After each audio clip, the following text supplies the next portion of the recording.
Hey guys, tonight we step back in time far across the world to a place where delicate blossoms held profound meaning and whispered secrets could bring down empires. Well, maybe not empires, but certainly reputations. Imagine moonlit pavilions, screens painted with scenes of fleeting beauty, the scent of incense mingling with the damp earth of a perfectly manicured garden. Picture yourself standing there, the air thick with humidity, the subtle rustle of silk your only companion waiting for something. Tonight, we're peering into a moment that ruffled those silken robes, a scandalous discovery in a place designed for contemplation, not chaos. This is one of those historical footnotes that sounds almost too wild to be true, the kind that makes you wonder just what sort of lives these people were really living behind the poetry and perfume sleeves. Fair warning, you probably won't survive the sheer tranquility of this story. It's that soothing. So before you get comfortable, take a moment to like the video and subscribe, but only if you genuinely enjoy what I do here. Let me know where you're tuning in from tonight and what time it is. I love seeing how far these bedtime tales travel. Now dim the lights, maybe turn on a fan for that soft background hum, and let's ease into tonight's journey together. The year is roughly 960 AD. You find yourself not in our bustling modern world, but dropped unceremoniously into the heart of Heian-kyo, the capital of peace and tranquility, which we now call Kyoto. You're not a tourist with a selfie stick. You are, for the duration of this story, experiencing it firsthand. The air here is different. It carries the faint scent of cypress wood and sandalwood, the distant sound of court music, the soft murmur of voices behind paper screens. Everything is deliberate, aesthetic, steeped in layers of ritual and unspoken rules. You move through corridors where the walls are adorned with intricate paintings, past lacquered boxes and delicate ceramic bowls. Outside, the gardens are not wild patches of green, but meticulously designed landscapes, miniature worlds reflecting deep philosophical principles. Ponds, rocks, carefully placed trees. Each element serves a purpose, inviting contemplation and harmony. This isn't just nature, it's art you can walk through. And it's in one such garden, bathed in the pale watery light, filtering through the thick summer foliage, that our story begins. Specifically near a pond, perhaps one specifically designed for growing lotus flowers. Imagine stepping onto a narrow path, your soft fabric slippers making barely a sound on the raked gravel. The heavy scent of the lotus blossoms is intoxicating, almost cloying in the humid air. You might be a servant, sent on some late-night errand, or perhaps a watchful guard, or maybe even just an insomniac noble wandering the grounds for a breath of air. Whatever your role, you are there at that place at that moment. The world feels still, hushed, as if holding its breath. And then you see them. Not immediately, not clearly. A shape perhaps by the water's edge. A splash that isn't a frog or a fish. A rustle that isn't the wind in the bamboo. Your heart gives a little lurch. In this carefully ordered world, the unexpected is rarely a good thing. As you approach, cautiously straining your eyes in the dim light, the scene resolves itself. Two figures, by the pond, and they are not fully clothed. They are in fact very much not clothed, and at least not in the layers of silk and brocade that decency and status demand in Heian society. The shock hits you like a physical blow. This isn't just surprising, it's deeply, profoundly wrong. In a culture where even revealing an ankle was considered risque, where communication between sexes, particularly unmarried or unrelated ones of different social standing, was strictly controlled and often conducted only through intermediaries or behind screens, finding a man and a woman together naked in a garden pond. Well, it's the Heian equivalent of finding your respectable elderly neighbor streaking through the town square. Except perhaps with far graver consequences. Who are they? As your eyes adjust, a dawning horror begins to settle. One figure you realize has a shorn head, the unmistakable sign of a Buddhist monk. Monks were revered figures expected to live lives of austerity and spiritual devotion separate from the carnal world. Their vows were sacrosanct, and the other, the long hair, the delicate form, even in that state. This is clearly a woman of high status, a noblewoman, perhaps someone from the very household you are a part of. The implications crash down on you. A monk, a noblewoman, naked, in the lotus garden. This wasn't just a private transgression. It was a potential earthquake rumbling beneath the carefully constructed facade of Heian society. The Heian period, for all its celebrated elegance and artistic refinement, was also a hotbed of political intrigue, social pressure, and hidden desires.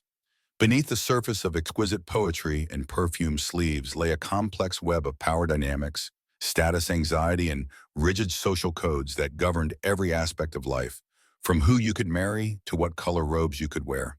Breaking these codes, especially in such a spectacular and public or semi-public given the location manner, was not merely frowned upon. It was dangerous. You stand frozen, caught between the urge to flee to pretend you saw nothing and the absolute certainty that you must report this. What happens now? How do you even articulate what you've witnessed to someone else? The words themselves feel scandalous on your tongue. The serene beauty of the garden moments ago, a place of peace, now seems tainted. The lush greenery and fragrant blossoms witnesses to a forbidden act. The lotus flowers, symbols of purity and enlightenment rising from the mud, suddenly seem ironic, mocking the scene unfolding among them. Historians still argue whether this particular incident was a singular, desperate act fueled by passion, or if it hints at a deeper undercurrent of clandestine relationships and moral decay beneath the polished surface of Heian court life. Was this encounter planned, a risky rendezvous gone spectacularly wrong, or a spontaneous, reckless moment? The surviving accounts, fragmented and biased as they often are, leave much room for interpretation. They paint a picture of a society obsessed with appearances, where scandal could ruin not just individuals, but entire families and their carefully cultivated positions within the court hierarchy. The discovery itself must have sent ripples of shock through the household, then through the wider aristocratic circles. Imagine the whispered conversations, the averted gazes, the frantic attempts to contain the damage. In a world where reputation was paramount, this was a catastrophe of the highest order. The identities of the monk and the noblewoman, if known to you, would only deepen the sense of dread. Were they prominent figures? Did they have powerful connections? The higher their status, the bigger the potential fallout. A low-ranking monk and a minor gentlewoman might cause a stir, but a well-known prelate and a Fujiwara lady, that was front-page news, Heian style, meaning it would be discussed in hushed tones and palanquins and behind folding screens. It's important to remember that life in Heian-kyo wasn't all moon-gazing and poetry contests, though those were certainly part of it. It was also a world of strict social stratification, where your birth determined almost everything about your life's trajectory. The nobility lived lives of relative leisure and immense privilege, supported by the labor of the vast majority of the population. Their days were filled with elaborate rituals, aesthetic pursuits, and navigating the treacherous waters of court politics. Monks, too, occupied a complex space. While supposedly detached from worldly affairs, major temples held considerable land and political influence, and high-ranking monks often came from aristocratic families themselves. This crossover between the spiritual and the secular elite created opportunities for connections and complications that weren't always strictly religious. Finding a monk and a noblewoman naked in a garden pond challenges our perhaps overly romanticized view of the Heian period as solely one of refined beauty and courtly love affairs conducted through carefully exchanged poems. It reminds us that beneath the veneer of elegance, people were still people with desires, flaws, and the capacity for astonishingly poor judgment. This specific incident, though perhaps minor in the grand sweep of Japanese history compared to wars or political coups, offers a fascinating, intimate glimpse into the cracks in that polished facade, revealing the human drama playing out behind the scenes of a world obsessed with propriety and aesthetic perfection. Your initial shock begins to subside, replaced by a cold calculation of what you must do. The weight of the secret is immense. Do you alert the guards? Find the lady's attendants. Seek out a senior figure in the household. Each choice carries risk. Silence might implicate you later. Speaking up could earn you favor, but also draw you into a dangerous situation. In this society, information was power, and a scandal like this was a highly volatile commodity. The fate of the monk, the noblewoman, and potentially your own hangs in the balance, illuminated only by the faint moonlight glinting off the water of the lotus pond. The tranquil garden has become the stage for a human drama, raw and exposed in a world built on concealment and decorum. You stand there, the heavy perfume of the lotus blossoms moments ago, a soothing balm now feeling thick and suffocating in your lungs. The scene before you is burned into your mind. The pale forms, the dark water, the absolute wrongness of it all in this place. Your options race through your mind in a panic-fueled flash. To run would be the easiest, the safest for you. Just melt back into the shadows, pretend you were never here. But silence feels like complicity. And in this world, being found to have hidden such a transgression could be just as ruinous as being caught in one yourself. The rigid hierarchy demands that certain things, certain problems, must be brought to the attention of those above you. This is definitely a problem, a monumental, potentially career-ending for everyone involved kind of problem. So stealing your nerves, you choose the path of least terrible potential outcome, reporting it. Moving carefully, trying not to make a sound that would betray your presence to the figures by the pond, who seem blessedly or terrifyingly, utterly oblivious to being observed, you back away. The rustle of your own clothing sounds like thunder in the stillness. You need to find someone. A night watchman, a senior attendant, someone with enough authority to handle this without immediately flying into a hysterical panic, yet low enough on the totem pole that they won't blame you for the existence of the scandal itself. It's a delicate calculation, finding the right person to drop this historical hot potato onto. You make your way swiftly but as silently as possible through the manicured grounds, past carefully pruned azaleas and stone lanterns casting pools of soft light. The beauty of the garden, which moments ago felt peaceful, now feels eerie, like a stage setting for a drama that just took a very unexpected, very nude turn. You reach the edge of the main residential complex, perhaps a cluster of elegant wooden pavilions connected by covered walkways. You spot a flickering lantern, hear the soft shuffle of feet. A night patrol, maybe, or servants still attending to late-night duties. Relief washes over you quickly, followed by a fresh wave of dread. How do you even begin this conversation? Excuse me, esteemed colleague, but I've just seen a monk and a lady doing something rather unexpected in the Lotus Pond. It feels absurd, like describing a dream you can't quite believe was real. You approach, clearing your throat quietly. The person you find, let's imagine it's a trusted older retainer, someone who has seen things, someone with a perpetually weary expression that suggests they are utterly unsurprised by the follies of their superiors, turns towards you, lantern raised. You try to keep your voice low, steady, failing slightly as you stammer out the impossible news. You point back towards the garden, towards the pond. As you speak, watching their face transition from mild curiosity to utter disbelief, then to a mask of professional horror, you realize the true weight of what you've witnessed and reported. This isn't just a secret. It's an event that will disrupt the carefully maintained equilibrium of this aristocratic household. The retainer, recovering their composure with the practiced grace of someone who has dealt with countless minor crises, though perhaps none quite like this, acts quickly. Whispers are exchanged. More people are alerted, but only the absolute necessary ones. The goal is containment. This scandal, if it gets out in the wrong way, could be devastating. A small discreet party is assembled, a few reliable guards perhaps, and the retainer. You are swept along with them, part witness, part guide, part accessory to the unfolding damage control. There's no backing out now. Your fate is tied, however peripherally, to the fate of the two individuals still presumably by the pond, blissfully unaware that their private moment is about to become a very public within the confines of the household problem. As you approach the pond, again this time, with the reassuring presence of others, the tension is palpable. Lanterns are held low, casting long dancing shadows. The figures are still there. They stir as the light approaches, sudden panic rippling through their forms as they realize they are discovered. The scene viewed up close is even more shocking than it was from a distance. Water drips from their bodies onto the muddy bank. Their expensive robes are likely discarded somewhere nearby, a telltale sign of their identities, adding another layer of impropriety to the situation. The air hangs heavy with silence, broken only by the plop of water and the ragged breathing of the discovered couple. And then the identities become clearer. The shorn head, the face perhaps partially obscured by shame or the dim light, is recognized. Whispers ripple through the small group. It is indeed a monk. Not just any monk perhaps, but one affiliated with a prominent temple or even known within court circles.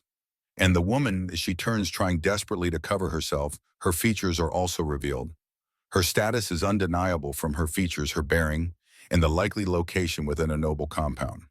She is a lady, and quite possibly, given the shock among the retainers, a lady of significant standing within this very household, or one closely connected to it. The worst-case scenario begins to dawn on everyone present. Let's pause for a moment and consider why this is so scandalous. In Heian, Japan, social interactions, especially between men and women of the aristocracy, were incredibly formal and circumscribed. Physical intimacy, particularly outside of sanctioned marriage, was not openly discussed and certainly not performed in public. Even a semi-private garden was too public. Marriage itself was less about romance and more about political alliances and maintaining family lineage. Affairs happened, of course. Read any classic Heian literature like The Tale of Genji, and you'll find plenty of illicit encounters. But they were meant to be discreet, hidden, conducted often at night with great care taken to avoid discovery. To be caught naked together by a pond, that wasn't just a lapse in judgment, it was a spectacular failure of basic social conduct and a profound embarrassment. For the monk, the transgression was arguably even worse. Monks took vows of celibacy and detachment from worldly pleasures. Their spiritual authority and social standing depended on maintaining an appearance and ideally a reality of asceticism. A monk found in such a compromising situation with a noblewoman wasn't just breaking his vows. He was undermining the very respectability of his order and potentially bringing shame upon the Inbukki Buddhist establishment, which was by this time deeply intertwined with the court and held considerable political power. Historians still argue whether monastic vows were strictly observed by all high-ranking clergy, particularly those from aristocratic families who entered the priesthood more for political or social reasons than purely spiritual ones. But regardless of the reality, the ideal and the expectation were clear, and this incident shattered that ideal. The lady, too, faced severe consequences. Her reputation would be ruined. Her marriage prospects, if she were unmarried, would plummet. If she were married, the scandal could damage her husband's standing or even lead to her repudiation. Her family's honor, a concept of immense importance in Heian society, would be tarnished. Their careful cultivation of status built over generations through strategic marriages and service at court could be undone by one night in a lotus garden. The world of Heian aristocracy was a precarious balancing act where a misstep, a public humiliation, could have cascading effects far beyond the individuals involved. It makes you think about the pressures they lived under. All that beauty and ceremony layered over intense social and political jockeying. It was probably less like a Jane Austen novel and more like a really high-stakes, beautifully costumed game of political chess, except one wrong move means your family gets canceled. Heian style, the immediate priority for the people who discovered them is damage control.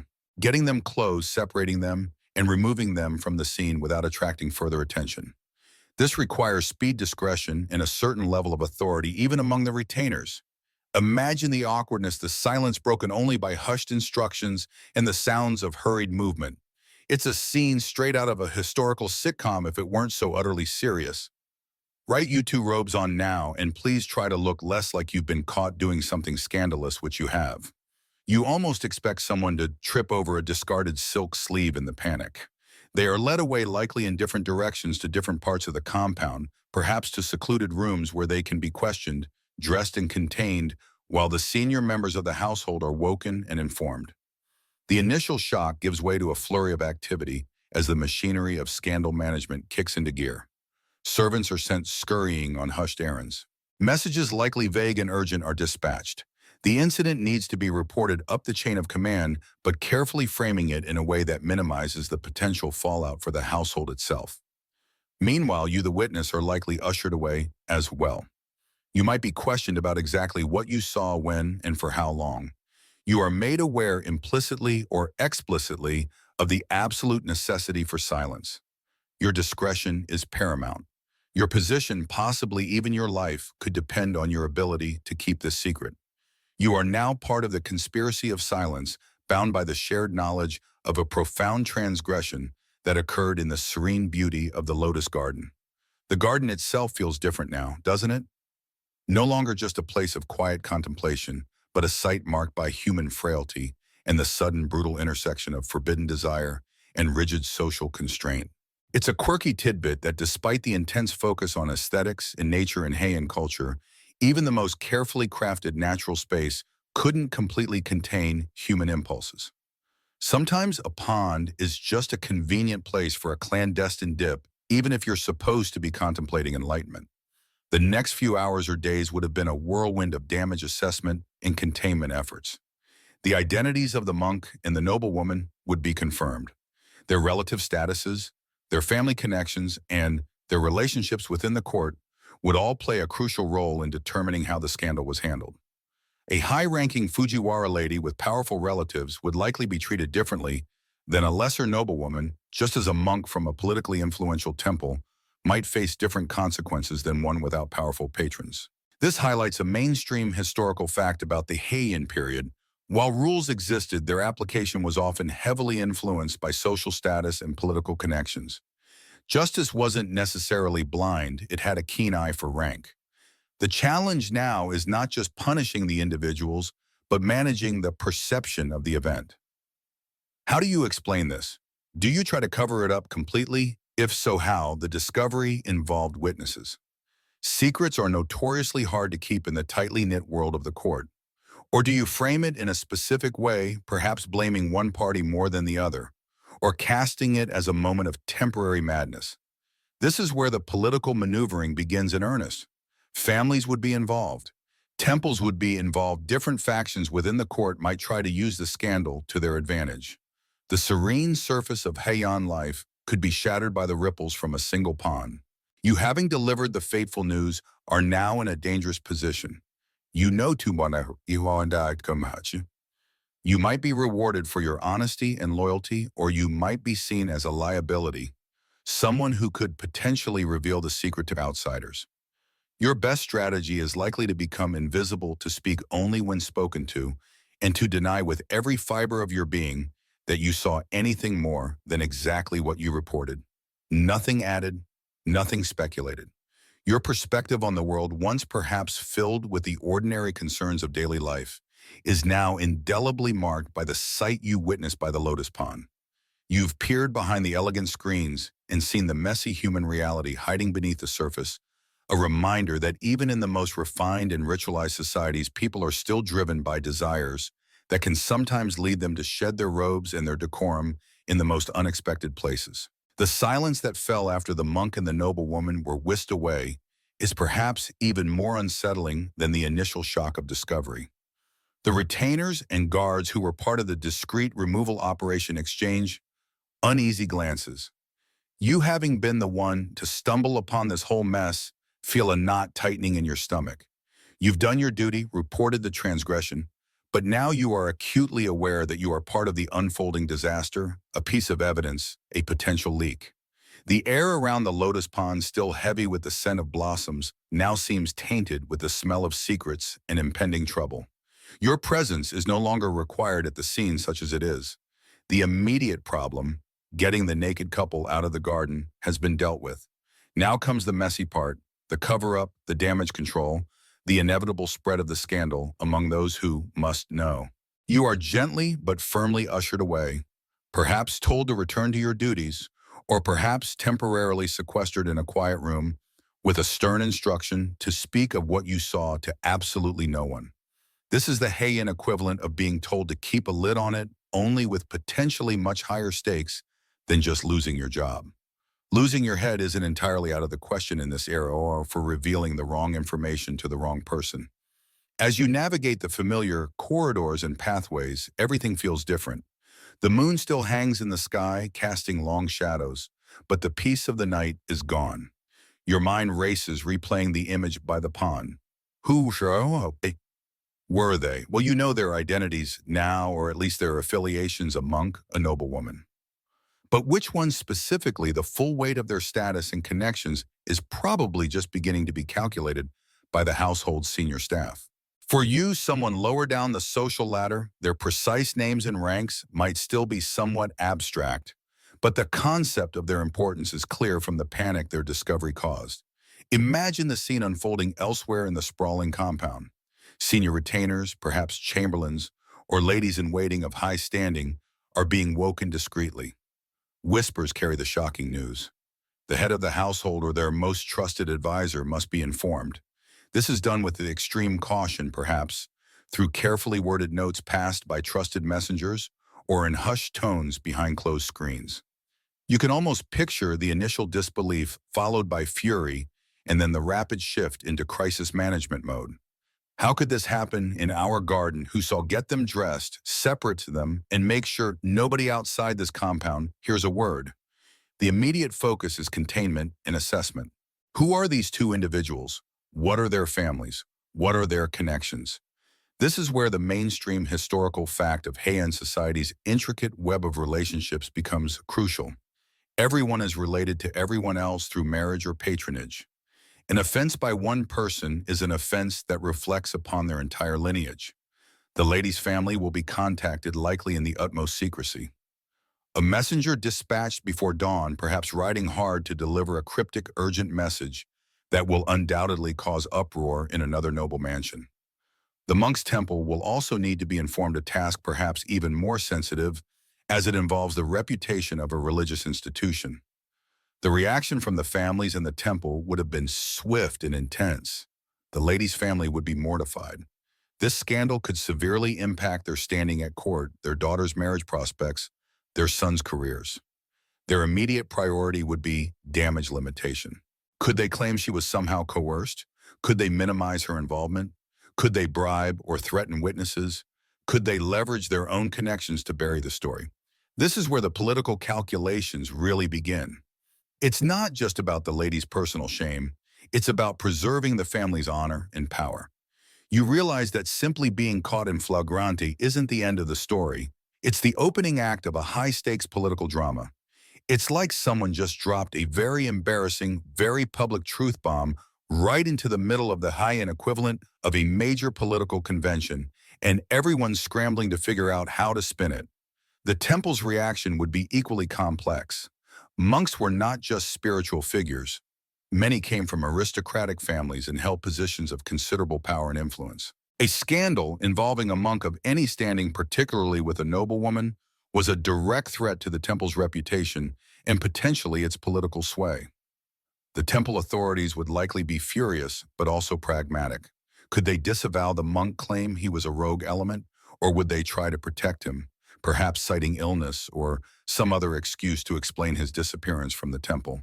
Their response would depend heavily on the monk's own status, his family connections. Many temples were closely linked to specific aristocratic clans in the political climate. Historians still argue whether the perceived strictness of monastic vows truly applied to high-ranking monks from powerful families, suggesting a certain pragmatism, or even hypocrisy existed beneath the surface of religious devotion. The political consequences are immense and varied depending on the players involved. If the lady is connected to a rival clan, her downfall could be a victory for her family's enemies. If the monk's temple is allied with a particular political faction, the scandal could weaken that faction. The incident becomes a pawn in the ongoing power struggles at court. People who might not even know the monk or the lady personally will suddenly take a keen interest in their fate, not out of concern for their welfare, but for how the situation can be exploited for political gain. It's a harsh reminder that in this world, personal lives are often inseparable from political realities. Imagine the whisper networks going into overdrive. Did you hear about the Lotus Pond incident? Apparently it involves that family. The gossip mills of Heian, Kyoto were probably more efficient than modern social media for spreading sensitive information, just slower. Debates would rage not openly in court, but behind the screens of private mansions and temple halls. What punishment is appropriate for the lady? Perhaps banishment from court, forced seclusion, or even being sent to a convent. For the monk, defrocking, banishment from the temple, or assignment to a remote monastery. But the decision wouldn't be solely based on religious or moral codes. It would be a strategic choice. Punishing them too harshly might alienate their powerful families. Letting them off too lightly might set a dangerous precedent or allow rivals to accuse the household or the ruling authorities of being lax or complicit. Meanwhile, you are caught in the periphery of this storm.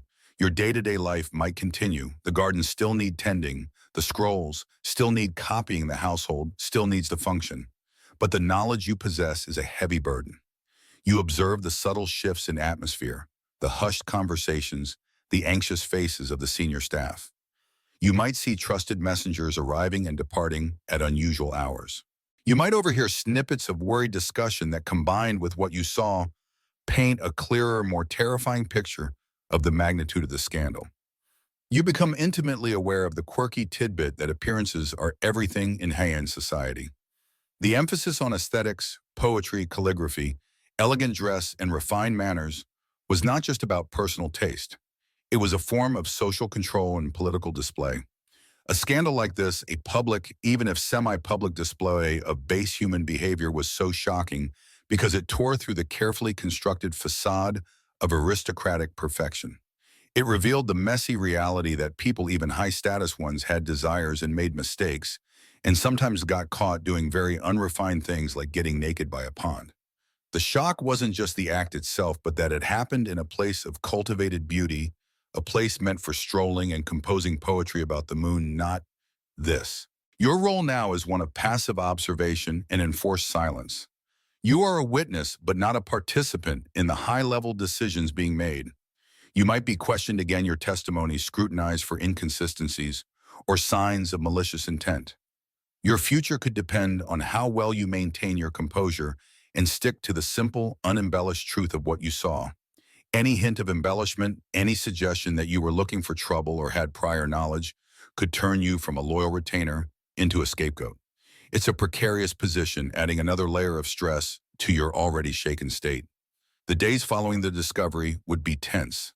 The monk and the lady are likely being held separately, perhaps interrogated or pressured to conform to a certain version of events. Their families in the temple would be engaged in frantic negotiations, trying to protect their own interests. Messengers would shuttle between mansions and temples, carrying offers, demands, and veiled threats. The court itself, or at least the relevant ministries and officials, might become involved if the scandal proves too large to contain within the household. This highlights a mainstream historical fact. While the emperor was at the apex of the Haitian power structure, much of the real political power was wielded by the aristocratic clans, particularly the Fujiwara, who controlled key positions and married their daughters into the imperial line. This incident, depending on who was involved, could become a test of wills between powerful families or institutions. The consequences for the individuals, while debated in the high circles, are being lived out in confinement. The lady, accustomed to a life of comfort and refinement, is now facing potentially ruinous social consequences. The monk, whose life was dedicated, at least outwardly, to spiritual pursuits, is now confronting the destruction of his religious career and reputation. Their moment of forbidden passion has led them down a path towards potential disgrace and exile. You, watching from a distance, see the ripples spreading. The servants whisper among themselves, though fear keeps the gossip subdued around those who matter. The atmosphere is charged with unspoken tension. The beauty of the garden, once a source of peace, now feels haunted by the memory of that night.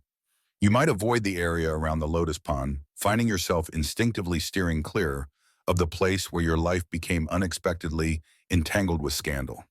It's a quirky tidbit that something as simple and natural as a garden pond could become the focal point of such intense human drama and political intrigue. Sometimes the most beautiful settings can conceal the most unbeautiful truths. Historians still argue whether incidents like this were common but expertly hidden, or whether they were truly rare and therefore caused such a profound shock when discovered. The Heian period's literature is full of clandestine affairs, but it's harder to gauge how often they resulted in public or semi-public scandals of this magnitude. This particular incident, whether it was a true event or a story passed down and embellished, serves as a vivid illustration of the rigid social structure, the importance of reputation, and the powerful interplay between religion, politics, and personal conduct in aristocratic Heian Japan. Your world has expanded in a terrifying way. You are no longer just going about your duties. You are an unwilling guardian of a significant secret, a witness to a breach that threatens the carefully constructed order of the Heian world. The political maneuvering, the family honor, the temple's reputation, all these abstract concepts have suddenly become very real. Very dangerous forces swirling around the memory of two figures by a moonlit pond. And you were there. You saw it. And that knowledge ties you inextricably to whatever comes next. The quiet efficiency with which the immediate problem was removed gives way to a different kind of activity behind the elegant screens and polished wooden doors of the main residence. You are back in the rhythm of your duties, but the world feels fundamentally altered. Every hushed conversation among the senior staff seems freighted with meaning. Every messenger arriving at an unusual hour sends a ripple of anxiety through the air. You are keenly aware that while you were the one who tripped over the truth, others are now tasked with painstakingly piecing together the fragments of the night's disaster, and more importantly, figuring out how to make it disappear. The investigation, such as it is not a formal police inquiry like you might imagine today. There are no fingerprint dusting kits, no forensic teams meticulously searching the Lotus leaves. This is an investigation based on Whisper's trusted confidant's observation and the deep, often unspoken knowledge of the household's inner workings. The head steward, perhaps, or the most senior lady in waiting, gathers a small, utterly discreet group. These are the people whose loyalty is beyond question, whose discretion is absolute, and whose understanding of the complex social and political landscape is sharp enough to navigate this minefield. Their immediate task is confirmation. Who exactly were the two individuals? The retainers who performed the removal would have provided a description, perhaps identifying elements of clothing or ornaments hastily gathered up. But confirming the identities of a monk and a noblewoman, particularly if they were trying to be incognito, isn't as simple as checking an ID. They would look for familiar patterns on fabric, the style of a hairpin, the cut of a sleeve, or perhaps even recognize a distinctive scent of perfume or incense. This is where the mainstream historical fact comes in. Heian aristocrats were obsessed with aesthetics and personal presentation, and details like these were often highly distinctive markers of status, family, and even individual identity. Recognizing someone could be as subtle as noting the specific shade of purple dye or the unique way their sleeves draped. It's like trying to identify someone today based purely on their expensive watch and their signature perfume. Possible, but it requires a keen trained eye. The stakes are incredibly high. Misidentifying either party could lead to approaching the wrong powerful family or temple, which would not only be humiliating, but could turn a potential ally in damage control into a dangerous enemy. They need to be certain before any official contact is made, before any narrative is constructed. There would be intense pressure on the retainers who saw them up close to recall every detail. Was the monk young or old? Was the lady tall or short? What was the color of the lining of their robes? Even the smallest detail recalled under pressure could be crucial. From your vantage point, you see the results of this quiet process, not the process itself.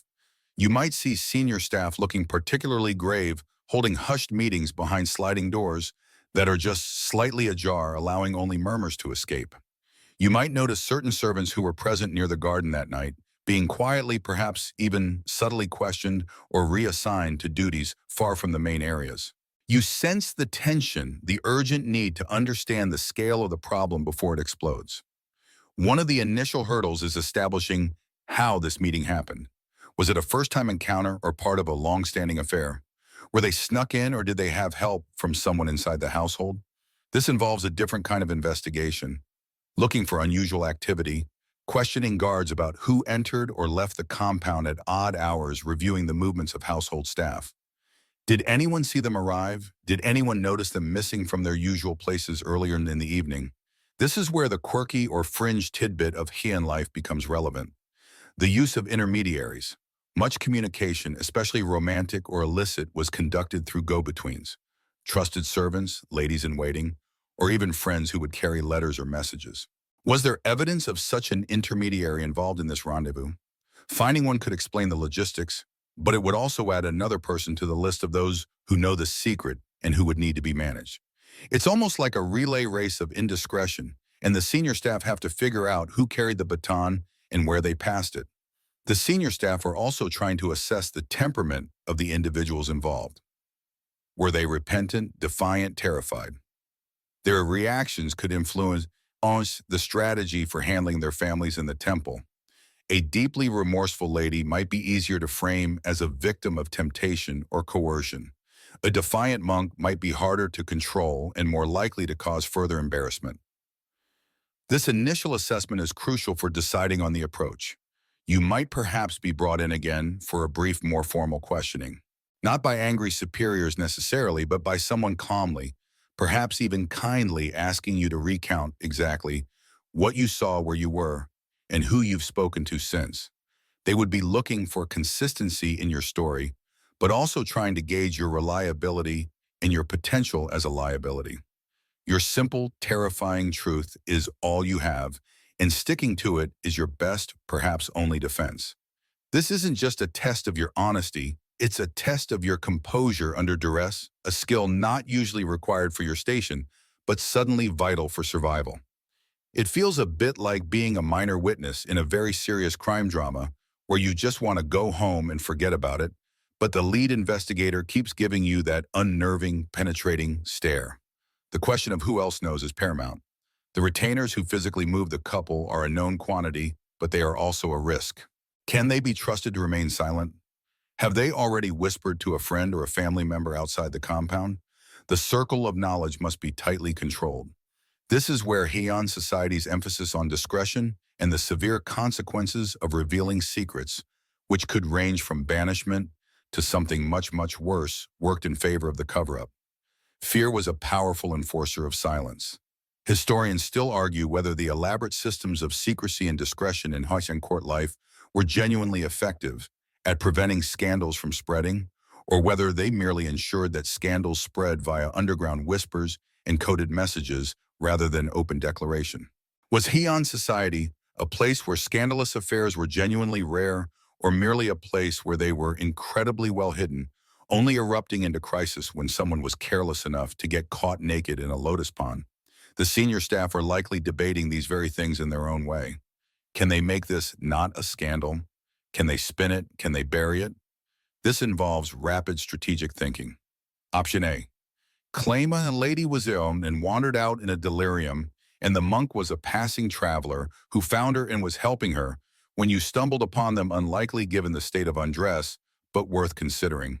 Option B. Portray it as a moment of weakness, a lapse in embodiment while emphasizing the high status and overall virtue of the individuals involved. Option C. Blame an outside force, perhaps a malicious spell, or the influence of some disruptive kami. A bit of a stretch, but hey, desperate times. Option D. Admit the truth, but present it as an isolated incident, promising swift and appropriate punishment. The choice of strategy depends heavily on the identities confirmed. If the monk is from a politically powerful temple and the lady from a minor but respectable family, the approach will differ compared to if the monk is a low-ranking recluse and the lady is the daughter of a major Fujiwara statesman. The senior staff aren't just solving a mystery, they are performing a high-stakes risk assessment. It's like trying to put out a fire in a crowded room without letting anyone know there's a fire, because if people panic, the stampede will be worse than the flames. The process of confirming identities and assessing the situation isn't quick. It takes time to make discreet inquiries, to send trusted messengers under the cover of darkness, to gather information about who might be missing from another household or temple, to carefully examine the gathered clothing and possessions. You, in the meantime, are left in a state of anxious suspension. Every day feels longer, the air thicker with unspoken worry. You jump at sudden noises. You watch faces trying to read what they know, what they suspect. You might observe the master or mistress of the household, the ultimate decision makers, receiving reports in private. Their expressions would tell a story: frustration, anger, deep concern for the potential repercussions. They aren't just worried about their own reputation. They are worried about the potential wrath of the emperor, the jealousy of rival clans, the loss of face that could affect generations. A scandal like this isn't just a personal failing. It's a political vulnerability. The quirky tidbit about Heian communication: the reliance on suggestion, illusion, and carefully chosen words often delivered through poetry or elegant calligraphy makes this information gathering even more complex. The senior staff wouldn't be barking orders or demanding direct answers. They would be subtly probing, hinting, listening for what isn't said as much as what is. Asking a guard, "Did you notice anything unusual last night by the pond? A particularly beautiful moon, perhaps?" could be code for "Were there people there, you fool?" The guard's response, perhaps a poem about the mist, could be a coded answer about visibility. It's a world where saying the quiet part out loud is generally a terrible idea. Trying to figure out what happened requires navigating layers of politeness in coded language. It makes you wonder how anything ever got done efficiently. Is that report of a naked monk in the garden literal, or is it a metaphor for our recent decline in social standing? Well, sir, the poem they delivered with the report did rhyme Lotus with ignominious. So probably both. As the pieces start to come together, the identities are likely confirmed, or at least narrowed down to a few possibilities that make the potential fallout terrifyingly clear. The monk is not just a monk.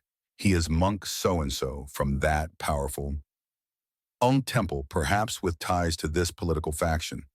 The noblewoman is not just a lady, she is lady such and such, daughter of that prominent family, perhaps recently widowed or betrothed to someone important. The innocent, albeit shocking discovery you made has now revealed itself to be a tripwire for a major political and social earthquake. The investigation morphs from identifying the players to understanding the damage. Who else knows how far has the information spread? Has it reached the ears of rivals the court? This dictates the urgency and the severity of the response. If the secret is still contained within the household and the immediately involved parties, there might still be a chance for a quiet resolution, a carefully constructed cover-up. If it is leaked, if whispers are already reaching the capital, then the situation is critical and requires a much more drastic approach. The senior staff are now frantically trying to plug the leaks while simultaneously preparing for the inevitable storm. You are still just a retainer observing from the periphery, but the knowledge that you hold makes you feel both insignificant and dangerously exposed. You are a minor character in a drama where the protagonists are titans of Heian society and their potential downfall could crush anyone standing too close. The senior staff's quiet investigation continues the fate of the monk and the lady hanging in the balance, their own reputations potentially on the line for failing to prevent this crisis in the ripple effects of a moonlit moment by a lotus pond spreading outwards, touching everyone in the household, including you. The air is thick with secrets, and the beautiful garden, once a symbol of peace and refinement, now feels like the epicenter of a slow-moving, devastating tremor. The air still heavy with the lingering unease from the night's discovery, and the subsequent quiet flurry of investigation now begins to shift again. The identities pieced together through careful observation, discreet inquiries, and perhaps a crucial detail remembered by a trusted retainer are confirmed. The monk is not just a young monk. He is Reverend so-and-so from the renowned temple of such and such a powerful religious institution with significant political ties. The noblewoman is Lady so-and-so, daughter of the esteemed minister, such and such a key figure in the current government, an rival or perhaps a precarious ally of your household's own clan. Your simple, shocking discovery has connected your quiet corner of the world to the very heart of Heian power struggles. This confirmation isn't just information, it's a declaration of war, or at least the opening salvo in a high-stakes diplomatic battle. The immediate crisis, the naked bodies in the garden, has been dealt with, but the consequence of their presence is just beginning. The leadership of your household, likely the master and mistress themselves advised by their most trusted senior staff, must now engage with the involved parties. This is where the silent strategy sessions, intense discussions you sensed in Section 4, give way to action, albeit action conducted with the utmost discretion and formality required by Heian etiquette. Negotiation in the Heian period wasn't like hammering out a business deal today over coffee or matcha as it might be. It was a carefully orchestrated dance of veiled threats, subtle promises, strategic silences, and exquisitely crafted messages, often delivered via trusted intermediaries. Sending a direct accusation or demand would be unthinkable, a gross breach of decorum that could escalate the situation disastrously. Instead, messengers would be dispatched carrying carefully composed letters written on the finest paper, perhaps adorned with a sprig of a symbolic flower or infused with a significant perfume. The message itself would be a masterpiece of allusion and suggestion, hinting at what is known without explicitly stating the scandal, referencing the potential fallout with elegant understatement and subtly proposing paths forward. You wouldn't be privy to the content of these messages, of course, but you might see the messengers arriving, their faces somber, or perhaps carefully impassive. You might notice the quality of their clothing, the insignia on their carriage or palanquin, identifying them as belonging to the temple or the powerful noble family. Their arrival itself is a statement, a signal that the two worlds connected by the unfortunate garden encounter are now formally engaged. The household goes on your duties continue, but the rhythm is subtly disrupted by these tense arrivals and departures. It's like the whole house holds its breath when a fancy car pulls up for a clandestine meeting in a spy movie, except instead of sleek cars, it's ox-drawn carriages draped in silk. The goals of these negotiations are varied and depend heavily on the relative power and immediate priorities of the families involved. Your household's primary goal is damage control and self-preservation.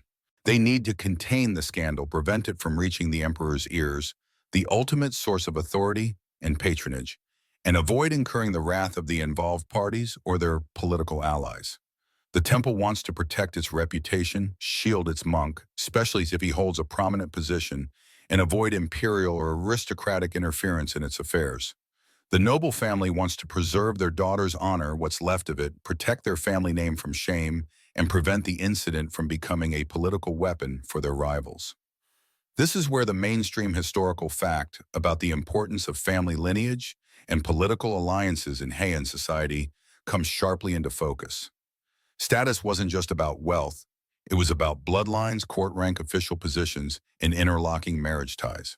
A scandal involving a member of one powerful family could weaken their position, open opportunities for rivals, and even affect the fortunes of their extended network of relatives and dependents. Similarly, temples were not just places of worship. They were wealthy landholders, centers of learning, and potent political forces, often aligned with specific court factions. The monk's identity is crucial because his temple affiliation dictates who your household is negotiating with on that side, and the implications for the complex web of religious and political power. The negotiation might involve propositions from either side. Your household might propose a quiet resolution. The lady is declared gravely ill and confined to a remote country estate, essentially banished. The monk is swiftly transferred to a distant monastery, perhaps one known for strict discipline or remote location. All involved parties, including your household and the retainers who discovered the scene, are sworn to absolute secrecy under pain of severe reprisal. This is the ideal outcome, a neat, clean, or as clean as possible erasure of the event from public knowledge. But what if the temple or the noble family is more powerful or feels they have more leverage? They might demand concessions from your household, perhaps financial compensation or assistance in securing a favorable position at court for another family member. They might even try to shift blame, subtly suggesting that your household's lax security allowed such an event to occur, implying negligence on your master's part.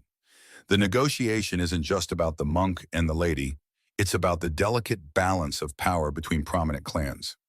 You might, from the periphery, sense the ebb and flow of these negotiations. Perhaps messengers leave looking more hopeful one day, only for a grim-faced delegate from the temple to arrive the next morning, suggesting a setback. The atmosphere shifts from tense anticipation to quiet dread. You are living through a real-life game of political poker where the chips are reputations, power, and potentially lives.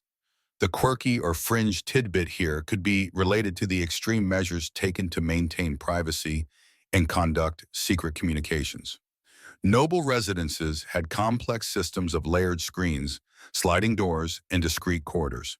Conversations considered sensitive might take place with participants seated on opposite sides of a screen or with attendants stationed strategically to prevent eavesdropping. Messengers carrying critical information might use circuitous routes or travel only at night. Some might even employ coded language within standard forms like poetry, requiring the recipient to possess a specific key or shared understanding to decipher the true meaning. Imagine having to write an entire haiku just to say the monk is ours, but we want 5 sacks of rice and your best horse for his silence. It certainly adds a layer of complexity to crisis management. The negotiation also needs to consider the potential for leaks. Remember those retainers who removed the couple? Their silence is now a critical factor. Are they reliable? Have they been paid or threatened sufficiently to ensure their discretion? What about any other servants who might have seen or heard something? The negotiation might include clauses about managing these individuals, perhaps transferring them, dismissing them, or ensuring their loyalty through incentives or intimidation. From your perspective, you are one of these potential variables, hoping your superiors believe your simple story and trust your discretion. Historians still argue whether such attempts at total cover-up were genuinely effective in the long run.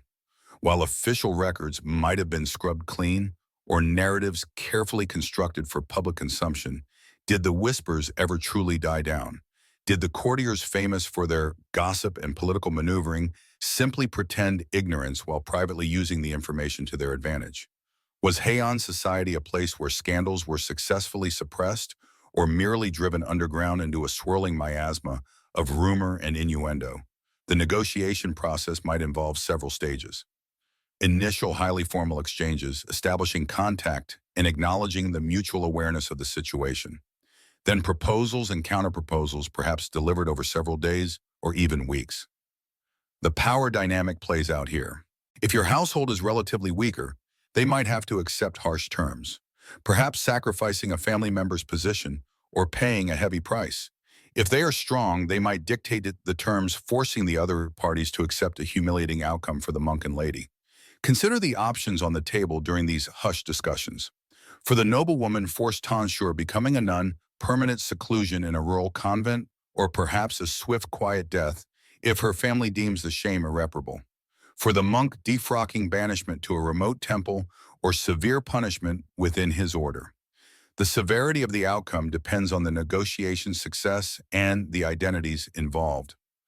A high-ranking monk from an influential temple might face a less severe official punishment than a low-ranking one, but the negotiated outcome could still be devastating for his religious career. A daughter from a top-tier family might be spared the most public humiliation if her family can leverage enough power, whereas a woman from a less prominent background might be swiftly discarded. You, meanwhile, are caught in the middle, a passive observer of the tension. You might see the master of the house looking particularly grim after a messenger departs, or the mistress closeted away praying, or perhaps weeping. The strain on the household leadership is palpable.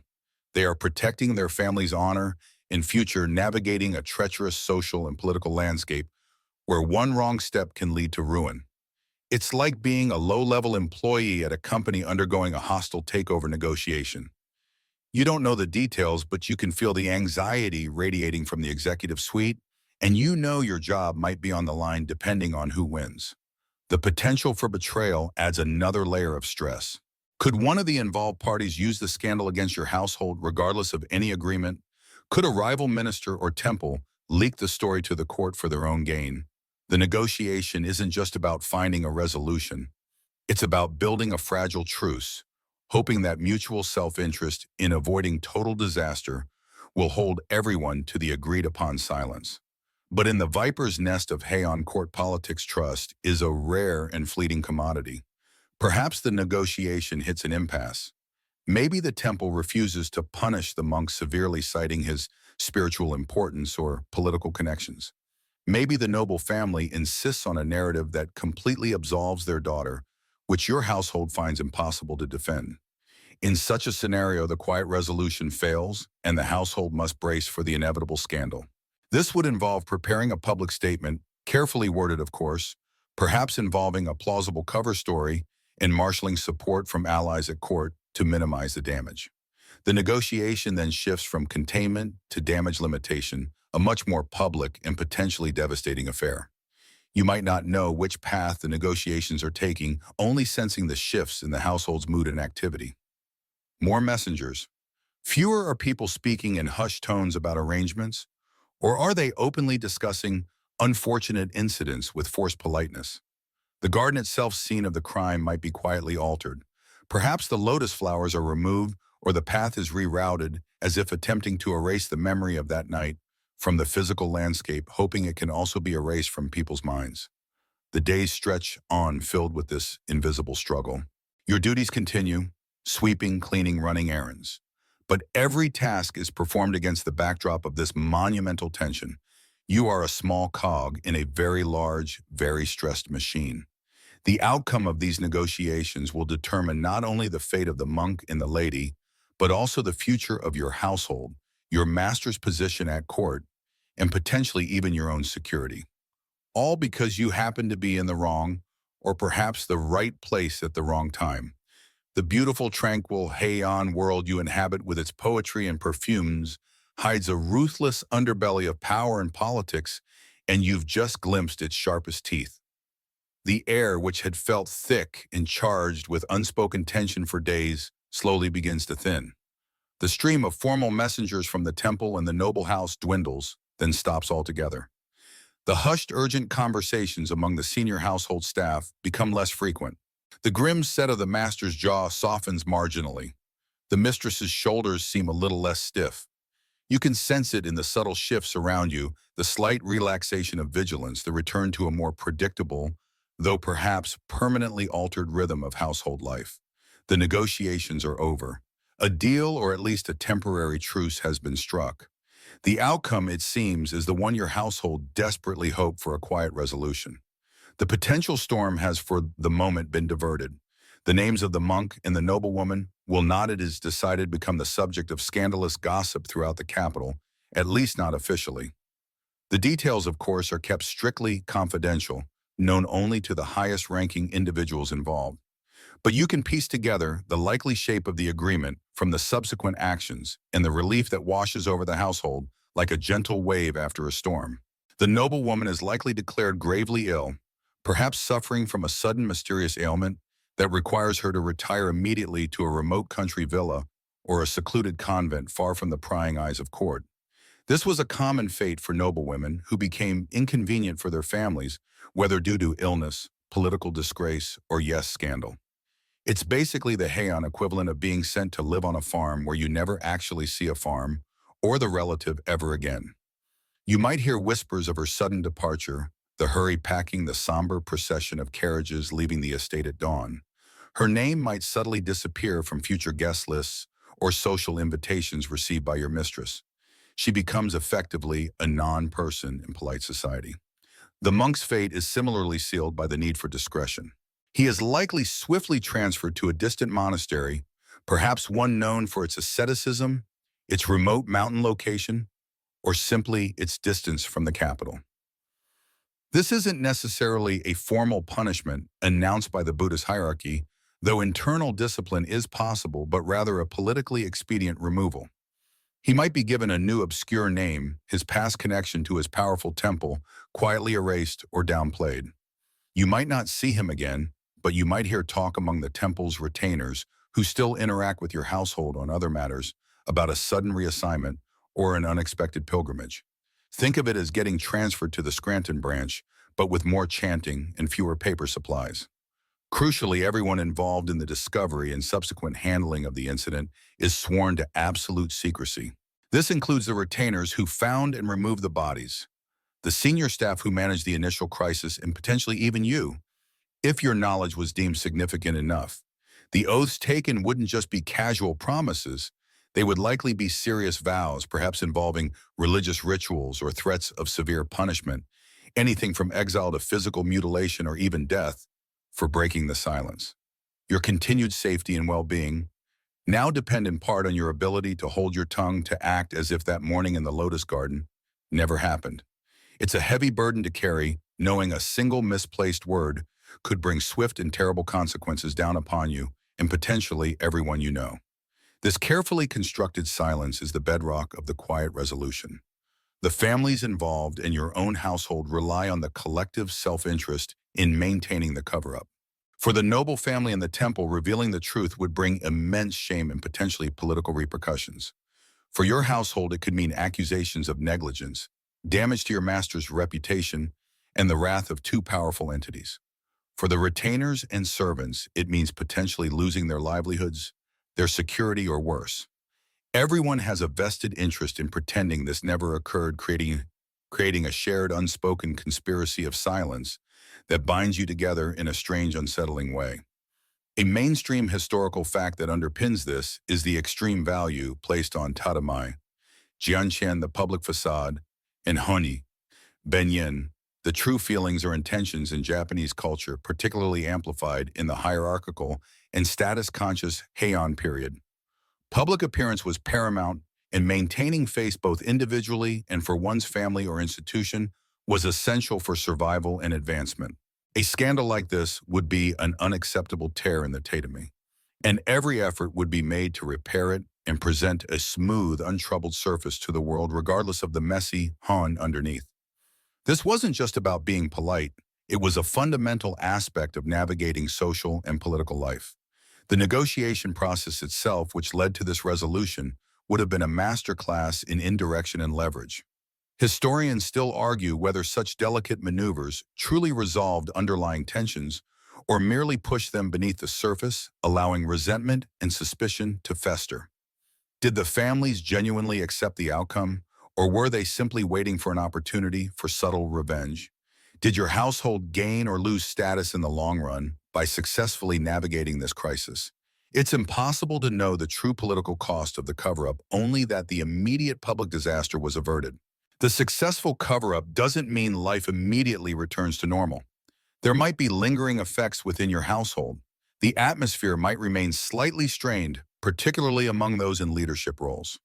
There's the constant low-level anxiety that the secret might somehow leak out. You might notice increased security measures around the garden, or perhaps the garden itself is subtly neglected, becoming a less frequented part of the estate. A quiet reminder of what happened there. It's like when you have a really awkward party and everyone just avoids the room where something embarrassing happened afterward. The quirky or fringe tidbit here could relate to the use of intermediaries and veiled language in Heian communication. Messages were often poetic or filled with classical allusions, requiring a sophisticated understanding to decipher the underlying meaning, especially when discussing sensitive matters. Imagine receiving a poem lamenting the sudden wilting of a prized lotus blossom, or the unforeseen journey of a mountain ascetic, which you'd have to understand as coded language for the monk's banishment or the lady's seclusion. It added an extra layer of difficulty and potential for misinterpretation to already tense discussions, like trying to break up via interpretive dance. Complex, possibly beautiful, but ultimately very confusing if you do not know the steps. There might also be more mundane consequences. Perhaps the retainers involved in the discovery are quietly compensated for their silence, given a bonus of promotion or a favorable assignment, or conversely, they might be subtly sidelined or transferred to less desirable duties precisely because they know too much. You watch these individuals wondering which path they took, if their loyalty has been bought or coerced. Your own position feels precarious. Knowing what you know is both a potential asset if your discretion is valued and a potential liability if you're seen as a risk. The quiet resolution means that outwardly the ripples from the pond in the Lotus Garden are barely visible. The court continues its elaborate rituals, the seasons change, life goes on. But underneath the surface, the power dynamics have shifted. Alliances have been tested and secrets have been buried. Your household has survived a major threat, but perhaps at a cost you can't fully comprehend. You might overhear snatches of conversation that hint at political maneuvering related to the incident. Perhaps your master owes a favor to the temple, or the noble family is now less of a threat or more of one depending on the negotiation. You reflect on how close the scandal came to erupting. What if the bodies had been found by someone less discreet? What if the identities had been immediately obvious to a rival family's spy? What if the temple or the noble family had refused to cooperate? The alternate histories are dizzying. Instead, due to a combination of quick thinking, careful negotiation, and perhaps sheer luck, the crisis was contained. But containment isn't eradication. The knowledge still exists, held by a small group of people, including you. It's like having a ticking time bomb, but the timer has been paused, not disarmed. The garden itself might take on a new somber significance for you. When you pass by, you might feel a shiver, a sense of unease. The beautiful lotus blossoms, once symbols of purity and enlightenment, are now irrevocably linked in your mind with naked bodies, secret sin, and high-stakes political intrigue. The tranquility of the scene is a lie. You know the violence and tension it concealed that morning. This experience fundamentally changes your perception of the Heian world. You see the beautiful, refined surface, the poetry, the calligraphy, the exquisite robes, the elegant gardens. But you also know the ruthless calculations and desperate measures that happen behind the screens. The pursuit of status, the preservation of family honor, the intricate dance of court politics. These aren't just abstract concepts discussed by the nobles. They have real, tangible consequences, sometimes even involving naked bodies in the garden and elaborate, silent cover-ups. You continue your duties sweeping the paths, fetching water, polishing the wooden floors. But you do so with a new awareness, a heightened sensitivity to the undercurrents of tension and secrecy that flow beneath the serene surface of your world. You understand now that appearances are everything and that the most dangerous secrets are often the ones that are most carefully hidden. You are living in a society where the truth is less important than the narrative, and where a successful lie is often more valuable than an inconvenient fact. The successful resolution of the crisis, while bringing a sense of relief, also leaves a residue of anxiety. You know that in Heian society, today's quiet is no guarantee of tomorrow's safety. Secrets have a way of resurfacing often at the most inconvenient times. The political landscape is constantly shifting, and a change in power could easily expose old vulnerabilities. For now, however, the scandal is contained. The monk is gone, the lady is gone, and the Lotus Garden holds its secret known only to a few. And you are one of them, a silent witness to a moment when the refined world of the Heian court collided violently with human passion and political necessity. You survived for now, but the memory and the knowledge are yours to keep locked away behind your own tedime. The veneer of calm that settled over the household while a relief is thin. You might be able to fool the casual observer, the official visitors, even perhaps yourself for a few hours, but the atmosphere within the walls remains subtly charged. It's like trying to smooth over a deep crack in a porcelain bowl. You can hide it with glaze, but you know it's there waiting. The quiet resolution, while preventing an open scandal, has simply pushed the tension underground, where it festers and begins to breed something just as insidious: whispers. Gossip in the rigidly hierarchical and information-scarce world of Heian, Japan, was less a frivolous pastime and more an essential, if unreliable, form of communication. With no newspapers, no internet, and official information tightly controlled news, and rumor traveled through networks of servants, lower-ranking officials, market vendors, and occasional carefully worded messages. And your household, by virtue of being at the center of this contained crisis, becomes a focal point for this subterranean information flow. You start to notice it in the way people look at you. Not the knowing stares of those sworn to secrecy, but the sidelong glances, the quickly averted eyes, the sudden silences, when you approach a group of servants talking in the courtyard. The cook's assistant, usually chatty, suddenly finds polishing pots. Fascinating. When you're nearby. The junior stable hand who used to joke with you now just nods curtly. There's a collective unspoken awareness that something significant, something bad, happened, even if the specifics are a distorted mess. The rumors aren't necessarily accurate, of course. They're born from fragments of overheard conversations, misinterpretations of events, and sheer speculation fueled by the sudden disappearance of the noblewoman and the monk. Did you hear whispers, one servant to another, just loud enough for you to catch?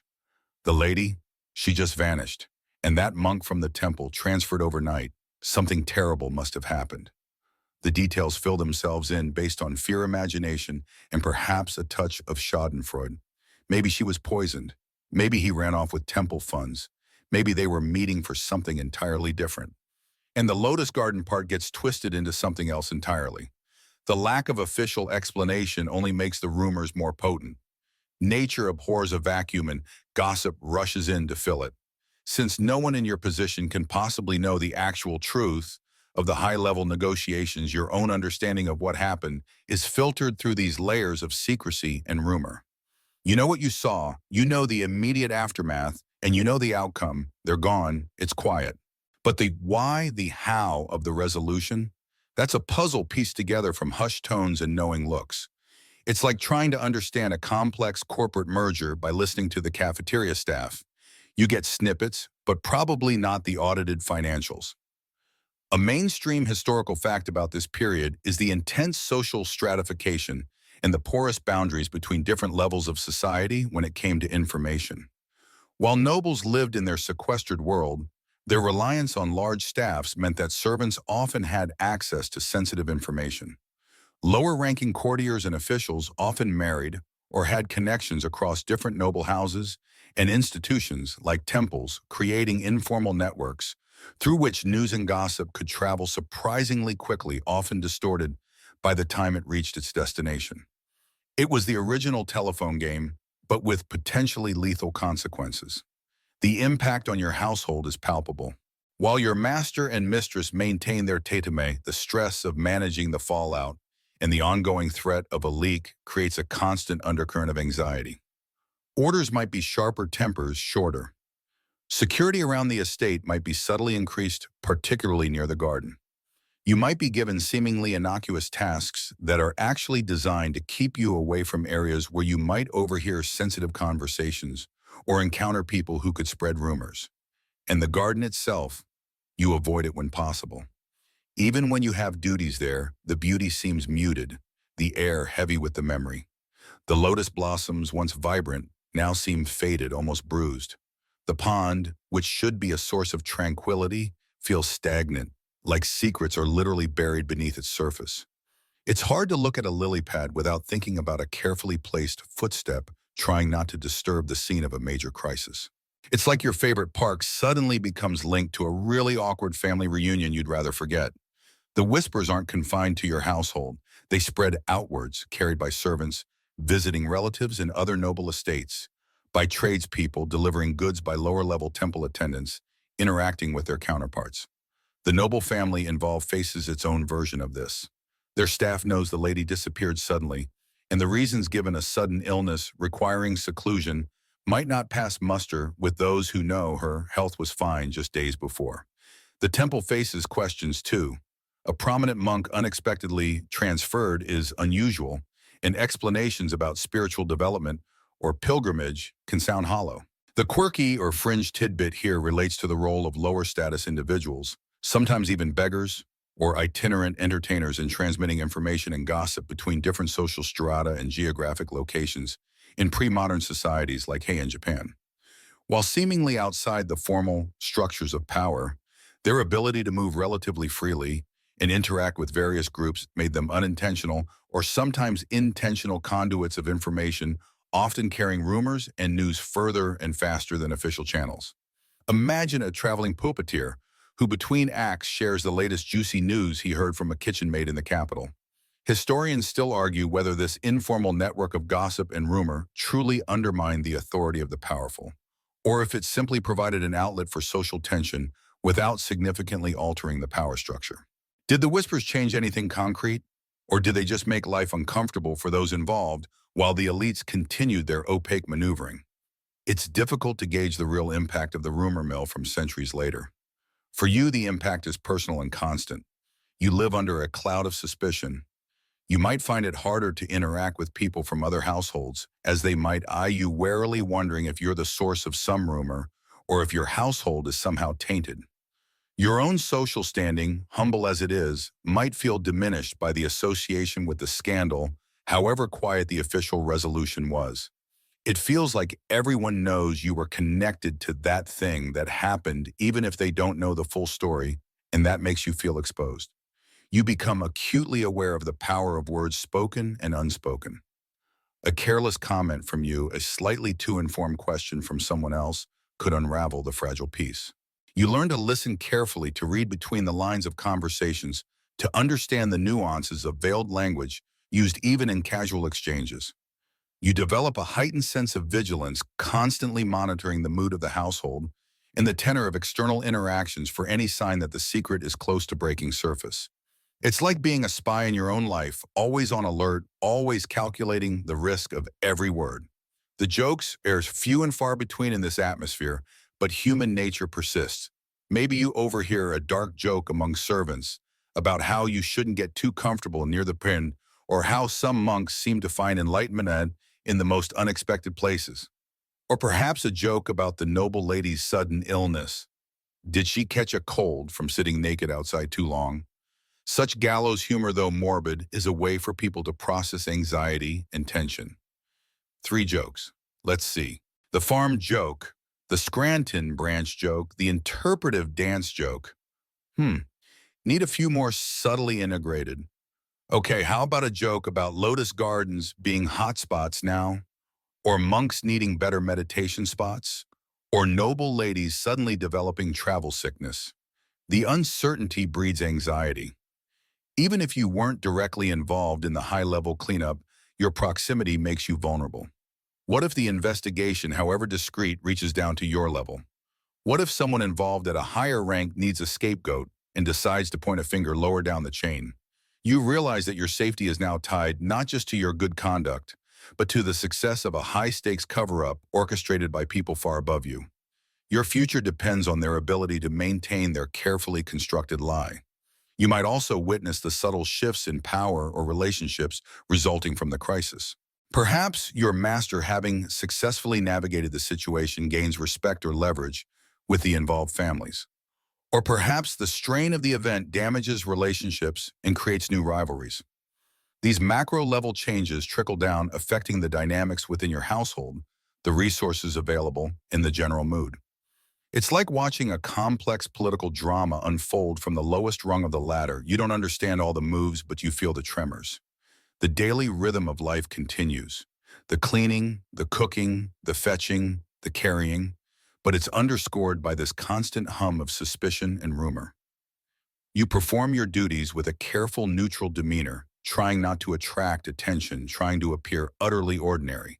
You become an expert in blending into the background, a master of invisibility. Your goal isn't just to do your job, it's to survive. And in this environment, survival means being quiet, discreet, and seemingly unaware. It's a performance you have to maintain every waking moment. And all the while, the whispers continue. They change and evolve, sometimes dying down, sometimes flaring up when a new detail or imagined detail emerges. The monk was seen near a provincial temple. The noble lady's palanquin was spotted heading north. Each rumor, however improbable, it's another layer to the complex tapestry of speculation that surrounds the incident. You learn to filter them, to recognize the threads of potential truth, however thin, within the weave of exaggeration and fantasy. It's exhausting work for the mind. Ultimately, the quiet resolution hasn't made things truly quiet. It's simply transformed a potential public explosion into a simmering private disquiet. The secret, like smoke, has seeped into the cracks, staining the atmosphere. You live in a household and a society that carries this unspoken burden, forever changed by that morning in the Lotus Garden. You are a part of the secret, a keeper of the knowledge that exists just beneath the polished surface of high-end elegance. And you learn that sometimes the quietest secrets are the heaviest to carry.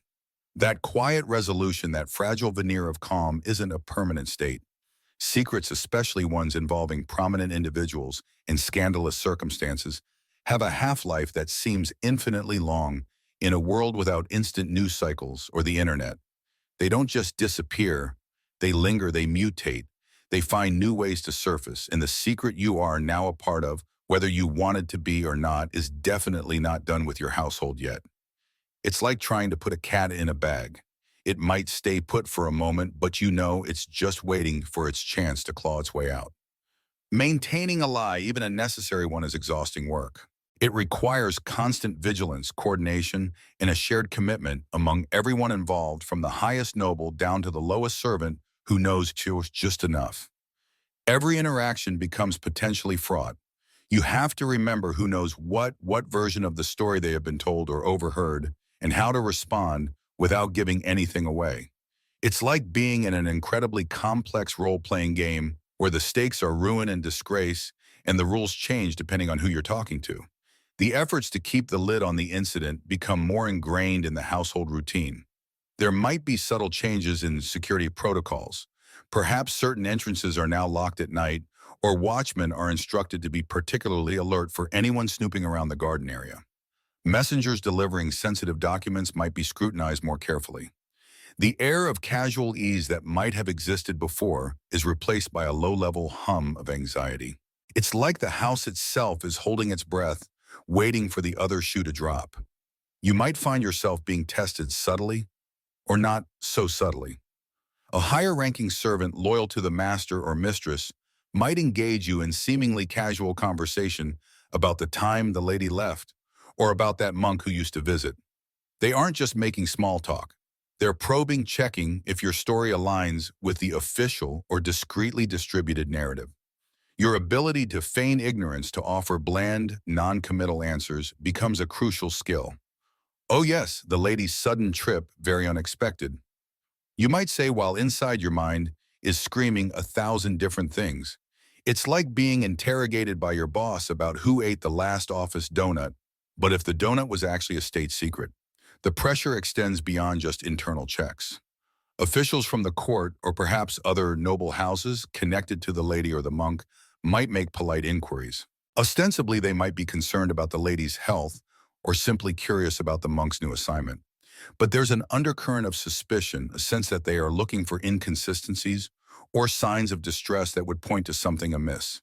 These visits are handled with extreme delicacy by the household heads, but the tension filters down. You might be ordered to ensure the house looks perfectly normal, that all staff appear calm and composed. It's theater on a grand scale performed for potentially dangerous critics. A mainstream historical fact about the Heian period is the importance of maintaining appearances known as tatamai, especially within the court in a noble society. Beneath this polished surface, however, intrigue, power struggles, and personal scandals were rife. The gap between the public facade and private reality was often vast, and the ability to navigate this dual existence was essential for survival and advancement. Everything from poetry composition to the precise shade of one's robes could be a performance with underlying political or social meaning. The garden itself remains a problematic spot. Despite efforts to return it to normal, the memory of that morning clings to it like mist. Maybe they subtly altered something, planted new bushes to obscure a particular angle of the pond, or even removed certain stone lanterns that might have served as landmarks that day. You still have duties there, and performing them feels like walking on thin ice. Every ripple on the pond, every rustle in the leaves seems to echo with the past events.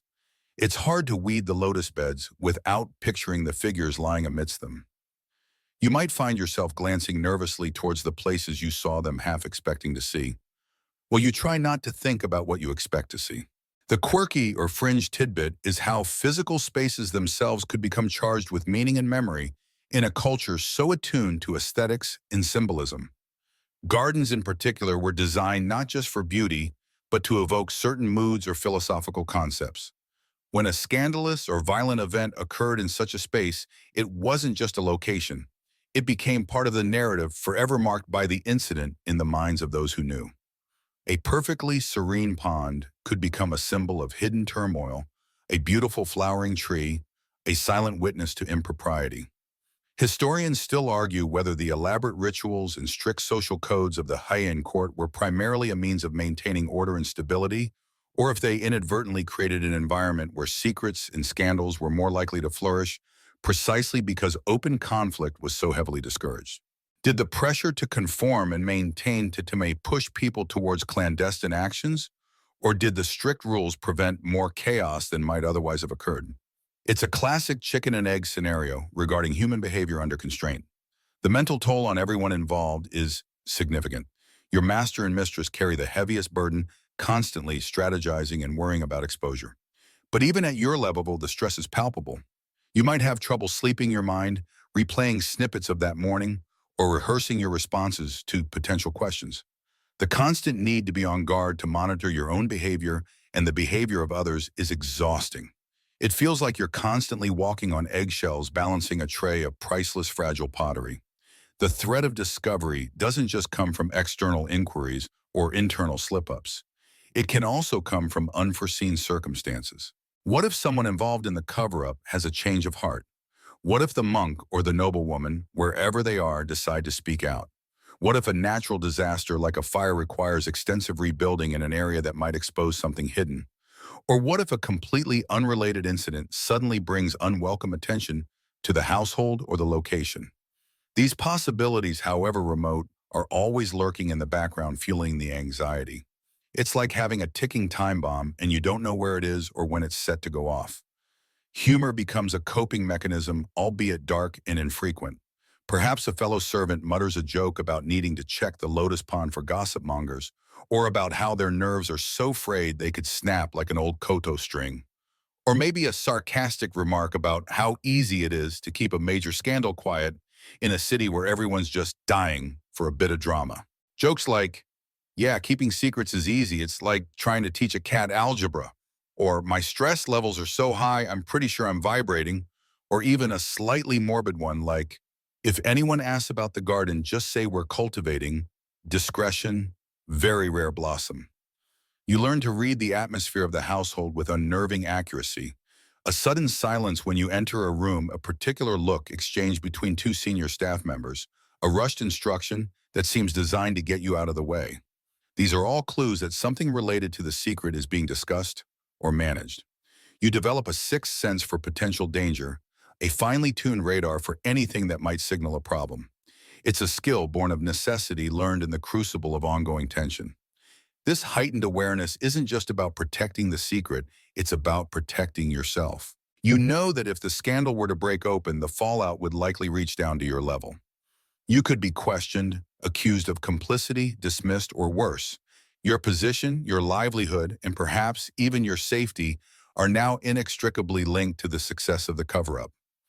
This realization adds another layer to your anxiety. You're not just an observer, you're a participant in a high-stakes game, and the rules were set by people far above you. The daily routine becomes a performance of normalcy.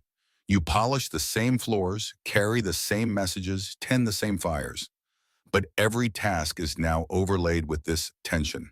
You carry water to the garden, but your eyes scan the area for anything out of place. You deliver a message to another part of the estate, but your ears are straining to catch snippets of conversation. You serve tea during a meeting, but your attention is fixed on the faces of the nobles, trying to gauge the mood and the topic of discussion. It's multitasking at an entirely new stress-inducing level. The passage of time offers little comfort. Months might pass, then a year, and the immediate danger might seem to recede slightly. The whispers might become less frequent, the external inquiries might cease. But the core secret remains a stone at the bottom of a pond. Any disturbance, a change in political climate, the rise of a rival family, a death that unearths old papers, could bring it back to the surface. The quiet resolution is not a conclusion. It's an ongoing process, a state of perpetual low-grade crisis management. You understand now on a fundamental level that some events never truly end. They simply transition from acute crises into chronic conditions. The incident in the Lotus Garden has become a permanent part of the household's identity, a shadow that follows it wherever it goes. You are living in the long tail of a scandal, dealing with the lingering effects and the constant possibility of renewed trouble. And you continue to carry your small part of the burden, forever marked by what you saw and what you helped keep hidden. The quiet might be back, but the peace is still a long way off. That quiet resolution, that state of perpetual low-grade crisis management, is ultimately unsustainable in a world as interconnected and gossip-hungry as the hay in capital. Secrets like water find the smallest cracks to seep through. You might manage to dam the main flow for a while, but the pressure builds, and eventually little rivulets start to appear. Those rivulets in this society are whispers. Whispers aren't loud. They don't announce themselves with fanfare. They start subtly, like a barely audible rustle of silk or the distant murmur of voices in a busy corridor. They might begin with a knowing look exchanged between two courtiers, a pause in conversation when you enter the room, or a seemingly innocent question that has a barbed hook hidden beneath its surface. Someone might comment on the noblewoman's sudden illness or trip. Such a shame she had to leave so abruptly, wasn't it, right after? And then they trail off, letting you fill in the blank or hoping you'll reveal you know something. The source of these whispers is often hard to trace. It could be a disgruntled former servant, a rival noble family eager for leverage, or simply the natural curiosity of people trying to piece together incomplete information. Remember how secrets were like panties in bags? Well, gossip is like glitter. Once it's out, it gets everywhere, clinging to everything impossible to fully remove. And in a court where social standing was everything, the rise and fall of families could depend on the tide of public opinion fueled by just such murmurs. You start hearing things. Maybe it's when you're sent to the market to pick up supplies and you overhear two vendors talking in hushed tones about the lady from the such and such house and a certain monk. Their version might be wildly inaccurate, embellished with details that would make a storyteller blush, but the core elements are familiar. Heard they were found, well, one might say nudging the other followed by scandalous laughter. It's like playing that game of telephone, but instead of "the cat sat on the mat," the message starts as "a lady and a monk had a secret meeting," and ends up as "the noblewoman eloped with a divine being who shape-shifted into a frog in a pond of gold lotus flowers." Or perhaps a servant from another noble house visits ostensibly on an errand, but lingers to chat with their counterparts in your household. Amidst talk of mundane things like the price of rice or the latest fashions, a question might be casually dropped. "So, how is your lady doing? I heard things are quiet there now." The phrasing is delicate, designed to elicit information without directly asking. You learn to recognize the specific inflection, the slight hesitation for the "things are quiet now," which clearly implies things were not quiet before, were they?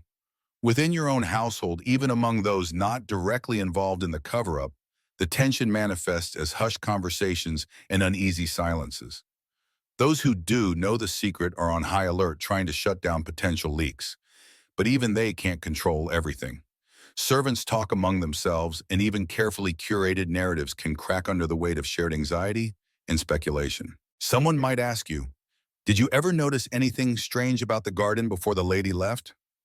Your heart gives a little lurch, but you've had practice now. "Strange.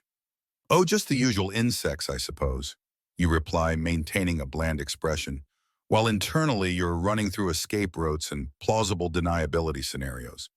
It's like being perpetually in a low-stakes spy movie, except your main skills are sweeping floors and lying convincingly about pond life. The content of the rumors varies, but they often revolve around the most scandalous possible interpretation of events. Forget a discreet liaison or a spiritual consultation gone awry. The whispers likely paint a picture of passionate, illicit love, perhaps even hinting at darker deeds or political intrigue disguised as romance. The abruptness of the lady's departure fuels speculation. Was she sent away in disgrace? Did she flee? Was the monk exiled? The narrative takes on a life of its own, mutating and growing with each retelling, losing any connection to the potentially more mundane, though still problematic reality of what occurred. A mainstream historical fact of the Heian period is the absolutely central role of communication, particularly written communication in poetry and court life. Poems weren't just art, they were often coded messages, expressions of love, political statements, or veiled insults. The ability to compose and understand poetry was crucial for social interaction, and this skill extended to circulating gossip. Rumors could be subtly hinted at in linked verse parties, anonymously delivered poems, could spread scandalous information, or veiled references in letters could alert allies to trouble. It was a world where words held immense power, both for connection and for destruction. The spread of these rumors increases the pressure on your household exponentially. Your master and mistress are acutely aware of the whispers. They might try to counter them with their own narrative, perhaps emphasizing the lady's sudden illness or a necessary family matter that required her return to her family estate. But denying a widely circulated rumor is like trying to catch smoke with your bare hands. The denial itself can sometimes make people believe the rumor more. They might crack down on staff demanding loyalty and silence, instilling fear as a means of control. The atmosphere in the house becomes even more tense, permeated with paranoia. The quirky or fringe tidbit here involves the specific ways rumors might be embedded or signaled within the culture. Imagine a fashionable courtier casually mentioning the unusual blooming pattern of the lotus flowers this year, or referring to someone's sudden absence by quoting a line from a classic poem about tragic separation or forbidden love, knowing full well the double meaning. Even color choices or the style of one's calligraphy could, in certain contexts, carry subtle implications that only the initiated would fully grasp.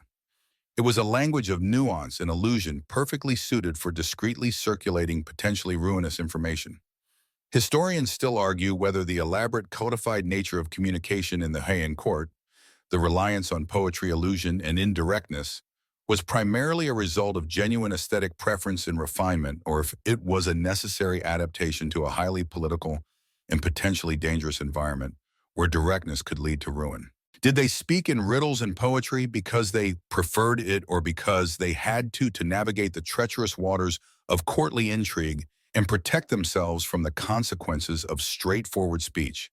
The constant influx of rumors, even the distorted ones, serves as a perpetual reminder of the precariousness of the household situation.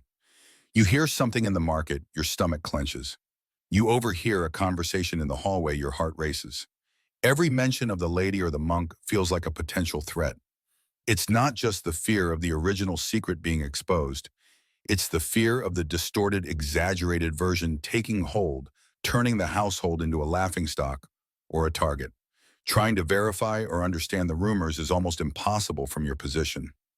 You get snippets, fragments, highly colored accounts. You can only guess at the truth behind the gossip. Are they talking about that? Do they know the specifics, or are they just speculating based on the visible facts? The lady is gone. The monk is gone. This uncertainty adds another layer to the anxiety. You don't know exactly what's being said or how much damage it's doing. It's like being attacked by invisible insects.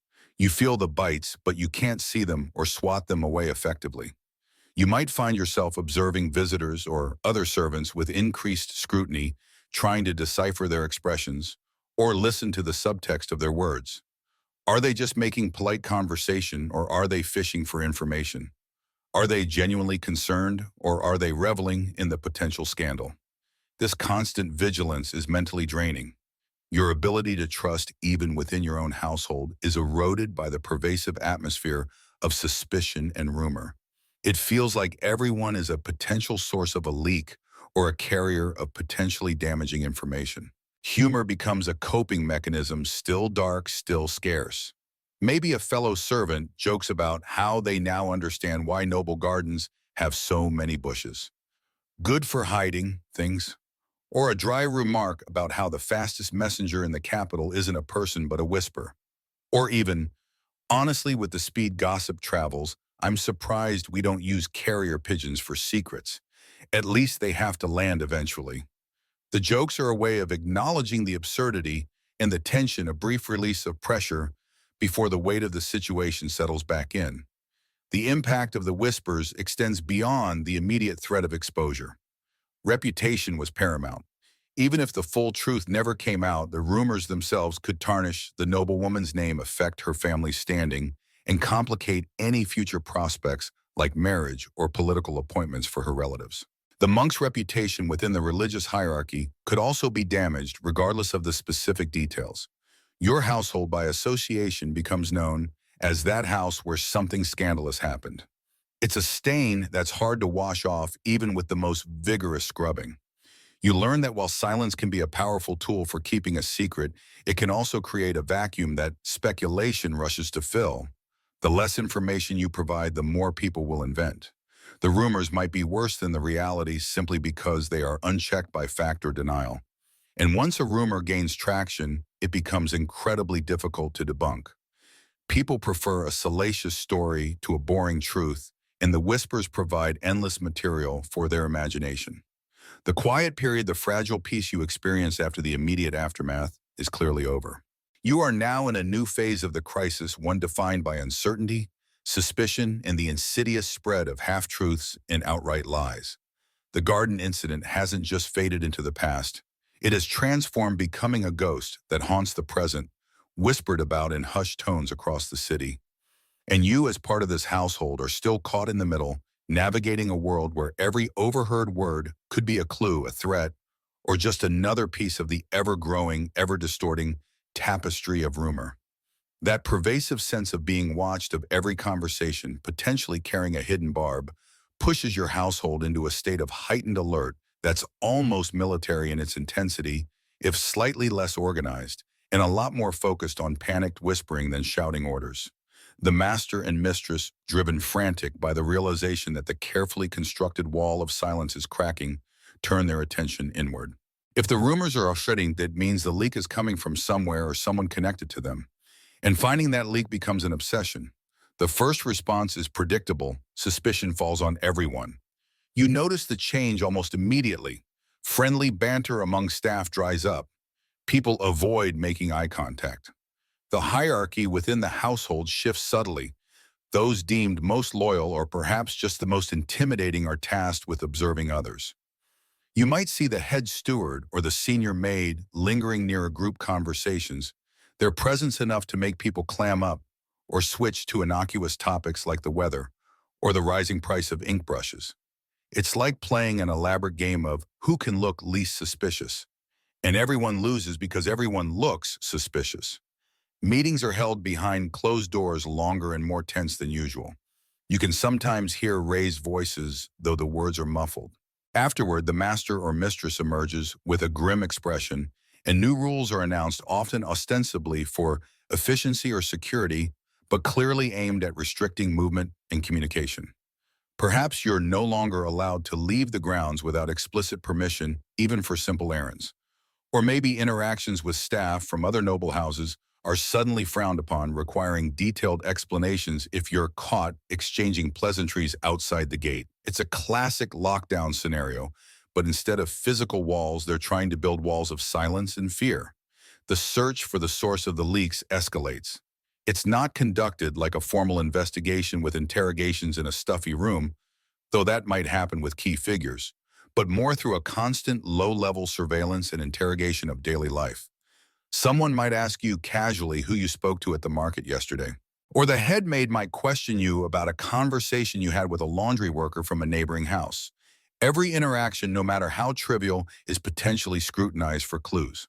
Did they ask about the lady did you mention the garden? The questions are designed to catch you off guard, to see if you hesitate or reveal anything that suggests complicity. It's exhausting having to constantly monitor your words and actions. You feel like you're walking on a floor made of dried leaves. One wrong step, one crackle, and you could give yourself away even if you have nothing to hide. There might be direct accusations. Someone, a minor servant perhaps, or a newcomer, is singled out perhaps based on flimsy evidence or simply because they are vulnerable. They might be questioned, harshly threatened with dismissal or worse. This serves a dual purpose. It might by chance actually identify a source, or more likely it sends a terrifying message to everyone else. See what happens if you're suspected. Better keep your mouth shut.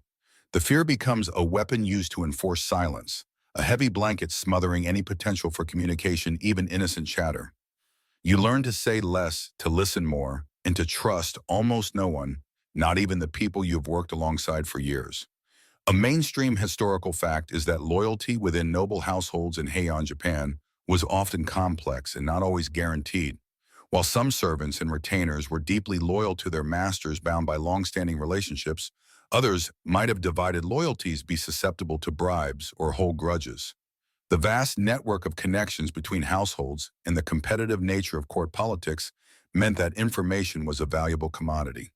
A disgruntled servant could potentially sell information to a rival family for money or protection, or simply spread gossip out of spite or a desire for attention. Households were not hermetically sealed units, and information, even sensitive information, could travel along unexpected channels. The internal investigation, if you can call it that, throws the household further into disarray. The unity forged in the immediate aftermath of the incident begins to fray under the pressure of suspicion. People turn on each other. Accusations fly, fueled by paranoia and pre-existing rivalries. Minor infractions are interpreted as signs of disloyalty. The atmosphere becomes toxic. You might witness heated arguments between staff members who were previously friends, or see someone ostracized because they were overheard saying something ambiguous. It's like the house has caught a fever, and the symptoms are suspicion, fear, and a rapidly deteriorating sense of community. The quirky or fringe tidbit related to this involves the practice of listening posts or informal surveillance. It wasn't just about direct questioning.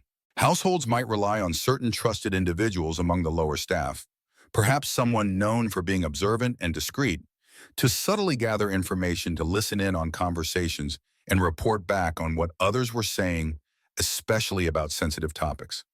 These ears within the household could be powerful, shaping their master's perceptions of who was loyal and who was potentially dangerous. Imagine your coworker, the seemingly harmless person who always brings the best snacks, is actually reporting your every casual comment to the head steward. It adds a whole new layer of paranoia to the phrase casual conversation. Historians still argue whether the intense focus on internal control and surveillance within Heian households was a primary driver of social tension and instability, or if it was a necessary and practical response to the inherent dangers of court life and the constant threat of political maneuvering and rumor-mongering. Was this paranoia a cause of problems, or a symptom of the problems already present in a society built on reputation and veiled power struggles? It's a bit of a chicken and egg situation where the constant fear might have created the very disloyalty it was trying to prevent. Scapegoating is a real possibility. Sometimes the easiest way to demonstrate that action is being taken and hopefully placate external concerns is to find someone, anyone to blame. It might be a low-ranking servant who was in the wrong place at the wrong time, or someone with no powerful connections to defend them. They are accused, punished, perhaps severance, or even physical punishment, and dismissed. Their fate serves as a public example, a sacrifice offered to the hungry beast of rumor and suspicion in the hope that it will satisfy the demand for accountability and stop the leaks. You might see someone you know, someone you shared meals with, suddenly gone their absence, a stark reminder of the danger you are all in.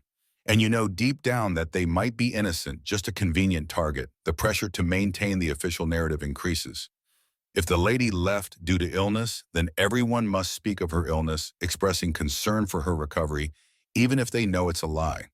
If the monk went on a spiritual retreat, then everyone must nod sagely about his piety and the demands of his ascetic practice, regardless of the truth. You become a performer in a constant play, always on stage, delivering your lines perfectly, never letting your true knowledge show in your eyes or your voice. This constant performance is emotionally draining. It requires suppressing your instincts, your genuine reactions, and forcing yourself to embody a falsehood every waking moment. Humor becomes even darker and more guarded. It's shared only in the briefest, most private moments between people you think you could trust, if such people even exist anymore. A joke might be a quick, cynical aside about how everyone suddenly developed amnesia about gardens, or how the house's new security measure is locking the gates of people's mouths. Don't forget to report any suspicious instances of talking someone might mutter under their breath as they pass you in the hallway. The humor is less about finding something funny and more about a shared desperate acknowledgement of the absurd and terrifying reality you are living in.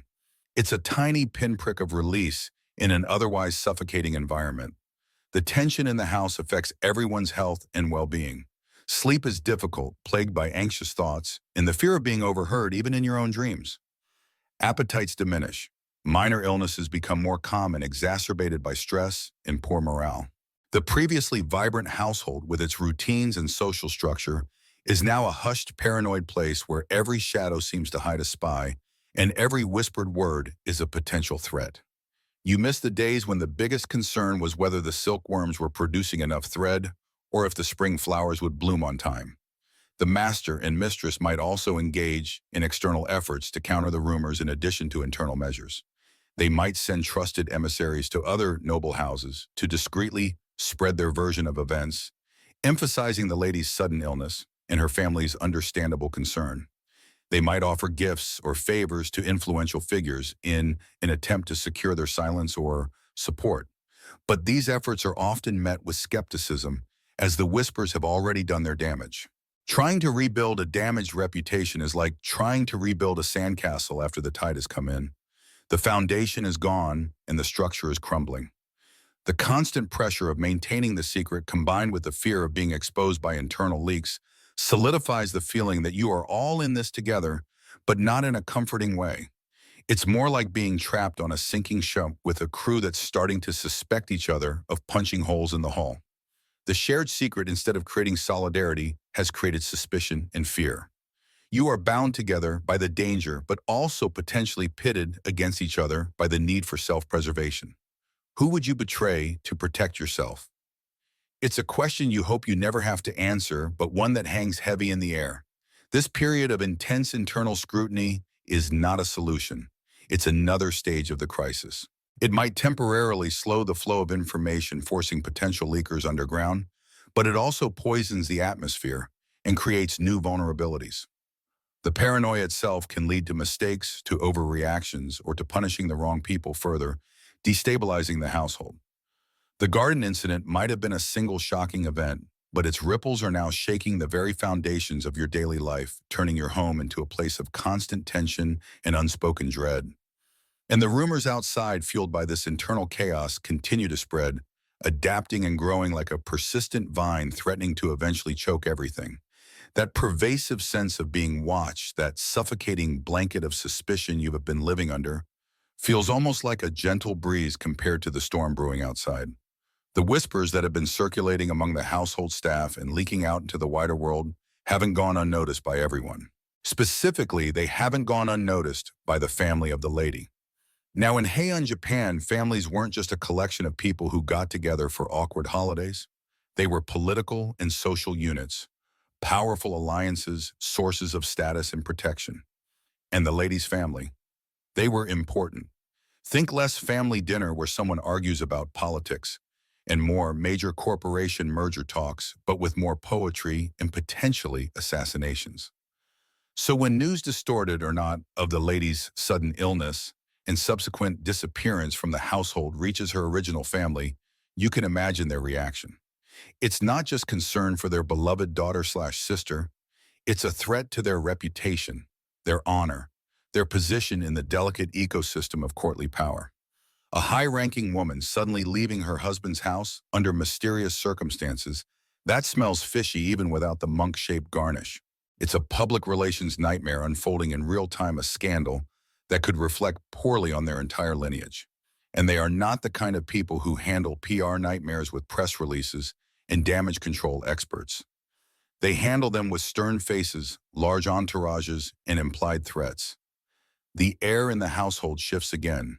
The internal paranoia of Section 10 is still there, a low hum of anxiety, but now it's overshadowed by a growing dread of the external reckoning. You hear the rumors before they arrive. Messengers arriving at the gate, hurried consultations between the master and his most trusted advisors, servants sent out to gather information, or perhaps just to scout the approaching storm. There's a frantic energy now, a different kind of fear. Before you were afraid of getting caught in the crossfire or being blamed for a leak. Now you're afraid of the whole house collapsing on your head. Preparations begin. The most valuable possessions are secured.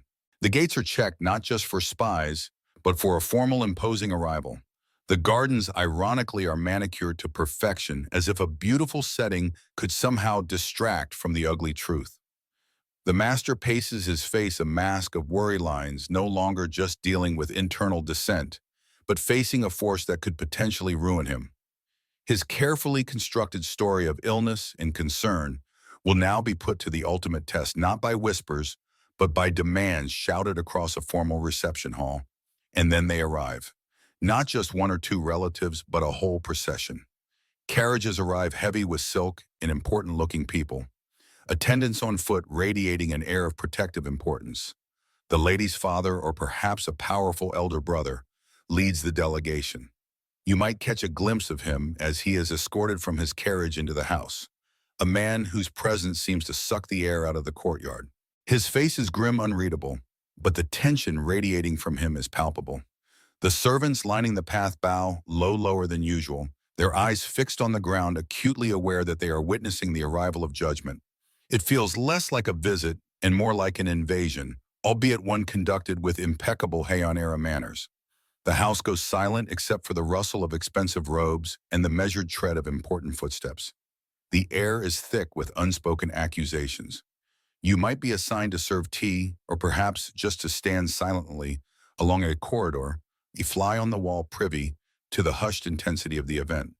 The delegation is ushered into a formal reception room, one usually reserved for important guests or ceremonies. The contrast between the opulent setting and the grim faces is stark. It's like hosting a fancy tea party where everyone is secretly holding sharp knives under their sleeves.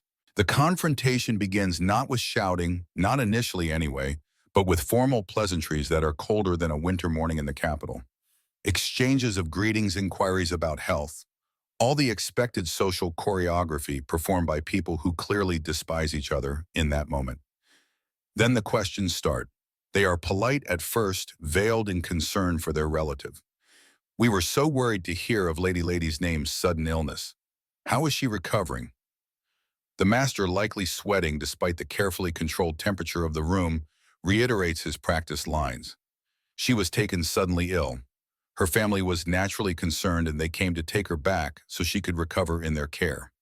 A seamless lie delivered with as much conviction as he can muster. But the lady's family isn't buying it. Their questions become sharper, less veiled. Sudden illness? We heard other things. Where exactly is she now? Why were we not immediately informed? What were the circumstances surrounding her departure? The carefully constructed facade of concern from the master begins to crack under the pressure. The subtle accusations are clear. You are lying. Something happened, and we know it wasn't just the sniffles. A mainstream historical fact is that while marriages were arranged for political and social gain, the family of the wife retained significant influence and the right to intervene if their daughter was mistreated or if her husband's actions brought shame upon her or their family name. A wife was not simply absorbed into her husband's family. She remained a member of her birth family, and her family had a vested interest in her well-being and status. This made the arrival of the lady's powerful relatives not just a personal issue, but a formal negotiation, potentially a hostile one, about the future of the lady and the reputation of both families involved.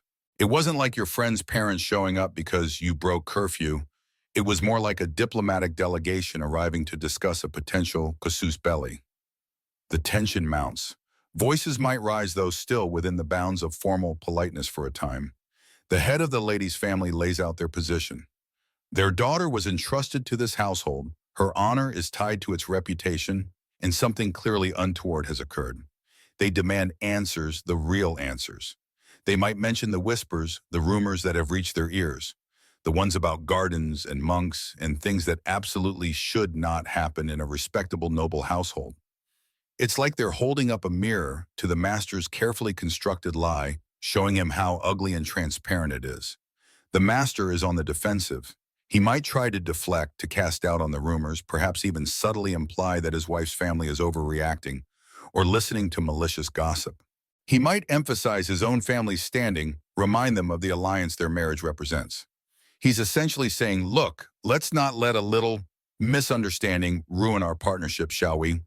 But his words lack conviction, undermined by his evident nervousness and the weight of the truth everyone in the room, perhaps even himself, knows is lurking just beneath the surface. You stand there perhaps holding a tray of untouched teacups, your legs aching, your breath held tight in your chest. You can feel the waves of anger and desperation rolling off the principal figures. The silence in the room during pauses in the conversation is deafening, filled only by the distant chirping of birds or the rustle of leaves outside, sounds that seem completely oblivious to the human drama unfolding. You try to make yourself invisible, a part of the furniture, praying you don't accidentally drop something or make a noise that draws attention. This is high-stakes poker, and your job is just to stay out of the way of the flying chips. A quirky or fringe tidbit often involved in such confrontations or formal visits between powerful families was the exchange of gifts, even in tense circumstances. These weren't necessarily peace offerings, but could be gestures of respect, reminders of shared status, or even subtle displays of wealth and power. Imagine a formal gift of exquisite silk presented with a smile that doesn't reach the eyes, while simultaneously discussing a matter of profound dishonor. The formality of the era demanded these rituals, creating a strange juxtaposition of polite ceremony and raw emotional conflict. It's like having a screaming match with your in-laws, but pausing to politely compliment their new curtains.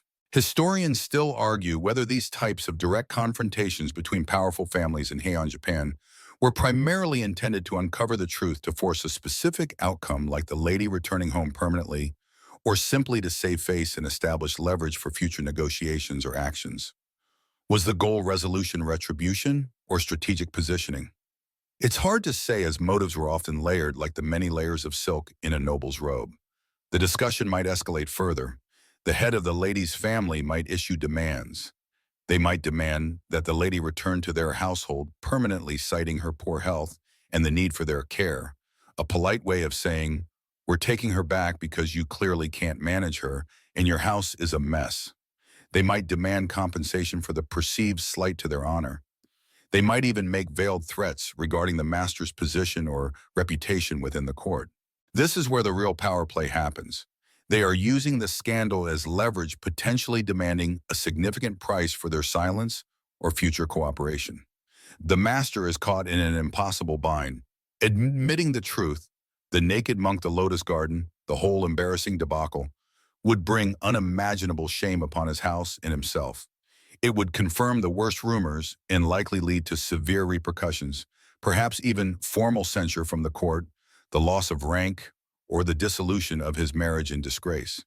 Maintaining the lie, however, is proving equally difficult against the relentless pressure of the lady's family, who clearly suspect the truth and have the power to make his life miserable regardless.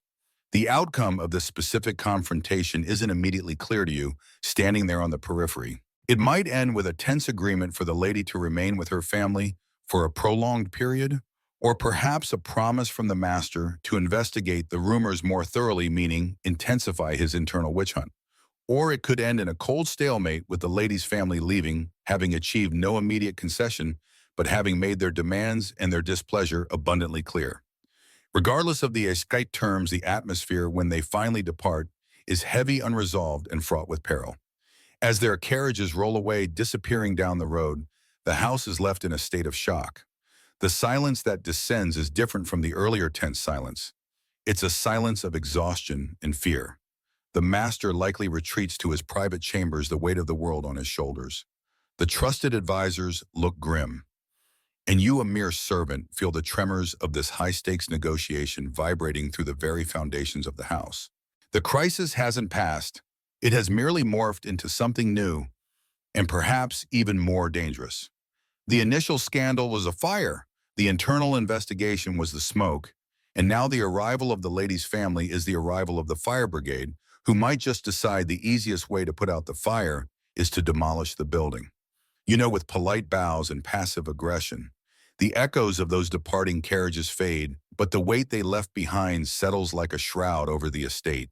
You can feel the shift in the air, a palpable sense of dread mingling with exhaustion.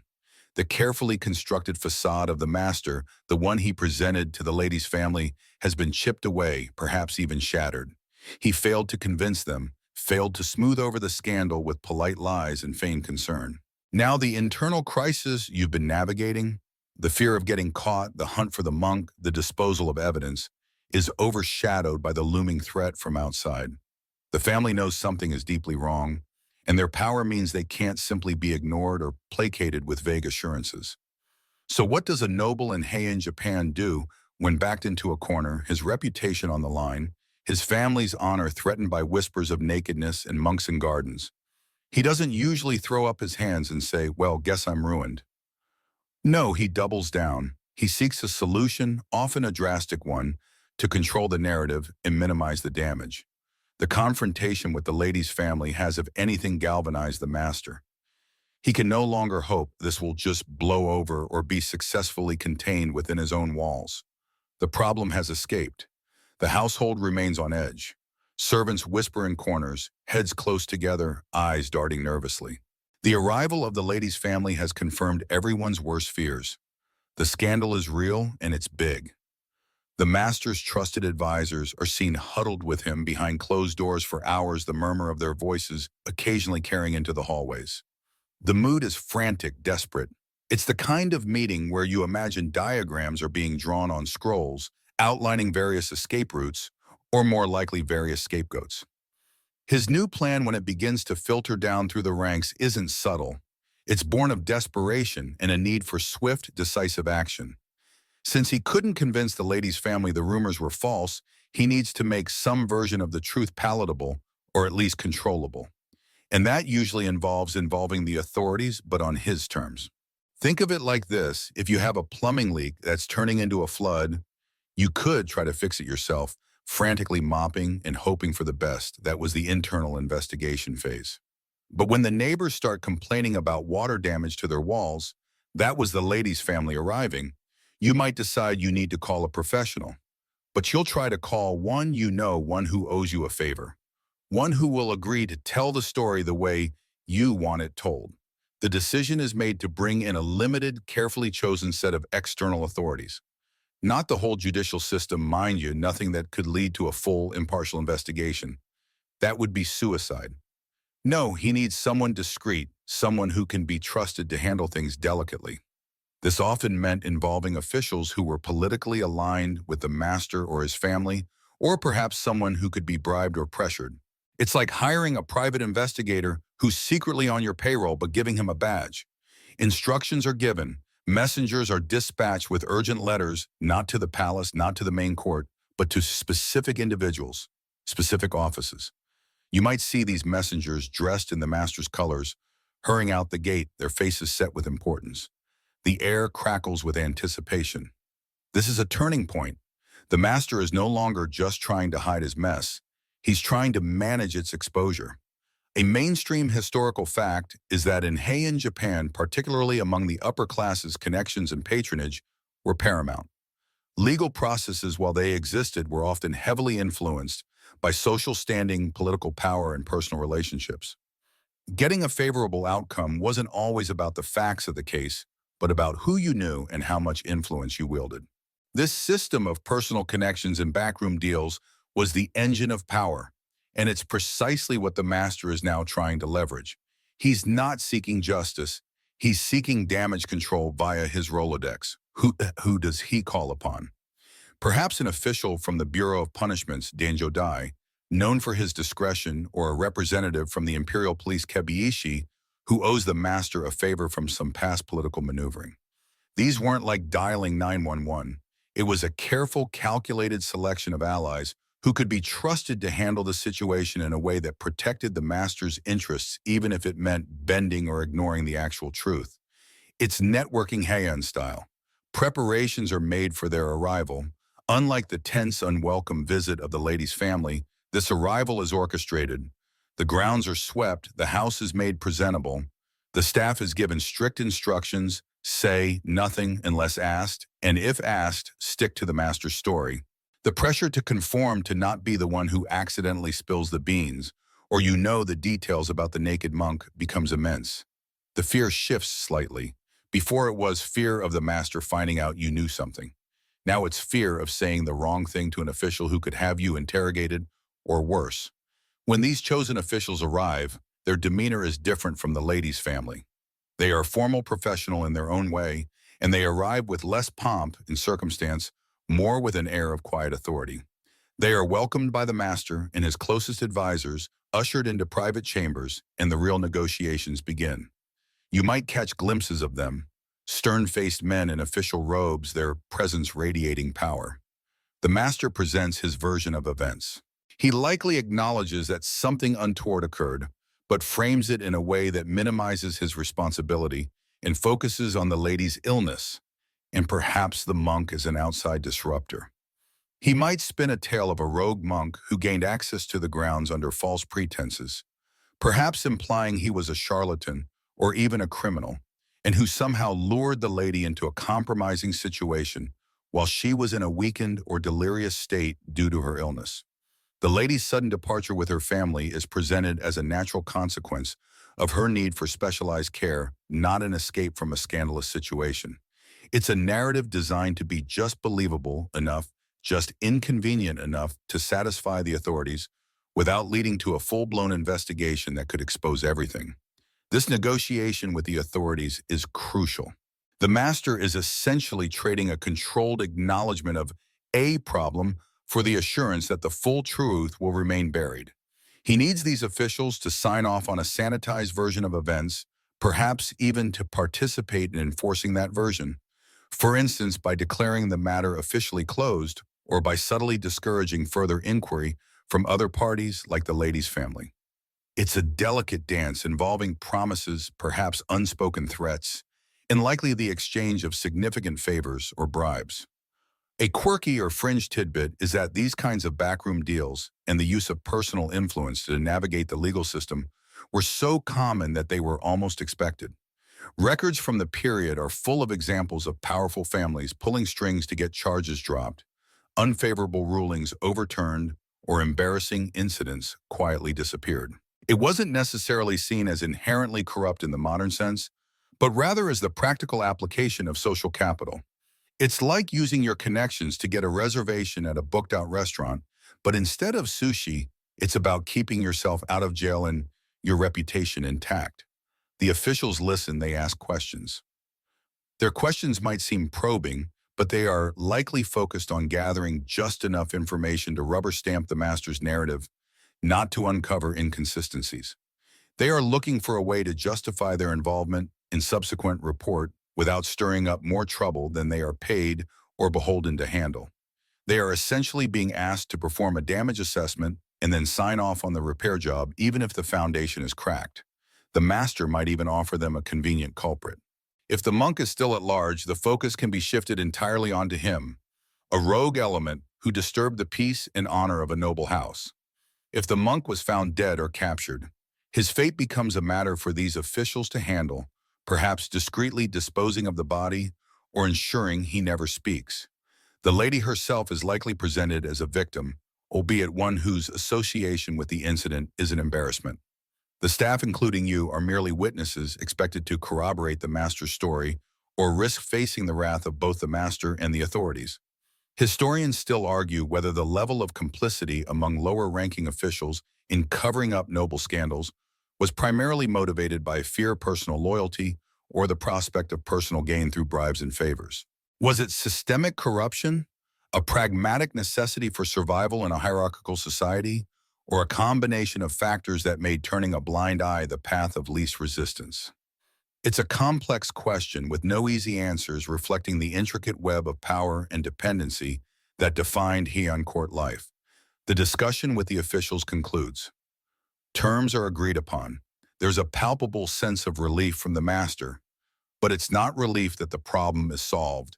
It's relief that he's managed to pass the hot potato at least partially to someone else. The officials depart, taking with them whatever information or lack thereof they were given, and leaving behind a new layer of tension. The house is now under the watchful eye of the external powers, however friendly they may be to the master's cause. Their involvement doesn't mean the crisis is over. It means the master's strategy has shifted from containment to managed exposure. He has involved allies who can help suppress the scandal publicly, but this comes at a cost. He is now indebted to these officials, and their participation might raise suspicion among those less inclined to trust him, like the lady's family. The net is wider now, and while the master might feel temporarily safer behind the shield of his powerful connections, the danger of exposure of a full investigation being forced upon him is still very real. You standing on the sidelines simply feel a new kind of cold dread, the kind that comes from knowing the powerful players are now officially involved, and your fate and the fate of everyone in the house rests on their willingness to maintain the master's lie. It feels like trading a small, contained fire in your living room for a slightly larger fire on your front lawn, hoping the fire department you called decides to use a garden hose instead of knocking down the house. The immediate frantic energy of the discovery dissipates, replaced by a tense, suffocating stillness, as the reality of the situation sinks in for those now tasked with managing it. You are likely kept to the side out of the direct line of fire, but acutely aware of the whispers, the hushed orders, and the palpable fear radiating from the higher-ranking retainers. The discovered couple has been removed, likely separated, perhaps bundled into palanquins, and whisked away to different secure parts of the sprawling estate, or even to separate discrete locations if that was feasible in the pre-dawn hours. The Lotus Pond garden moments ago, the scene of a forbidden tryst, is now just a garden again, albeit one tainted by scandal. The most urgent tag is informing the head of the household.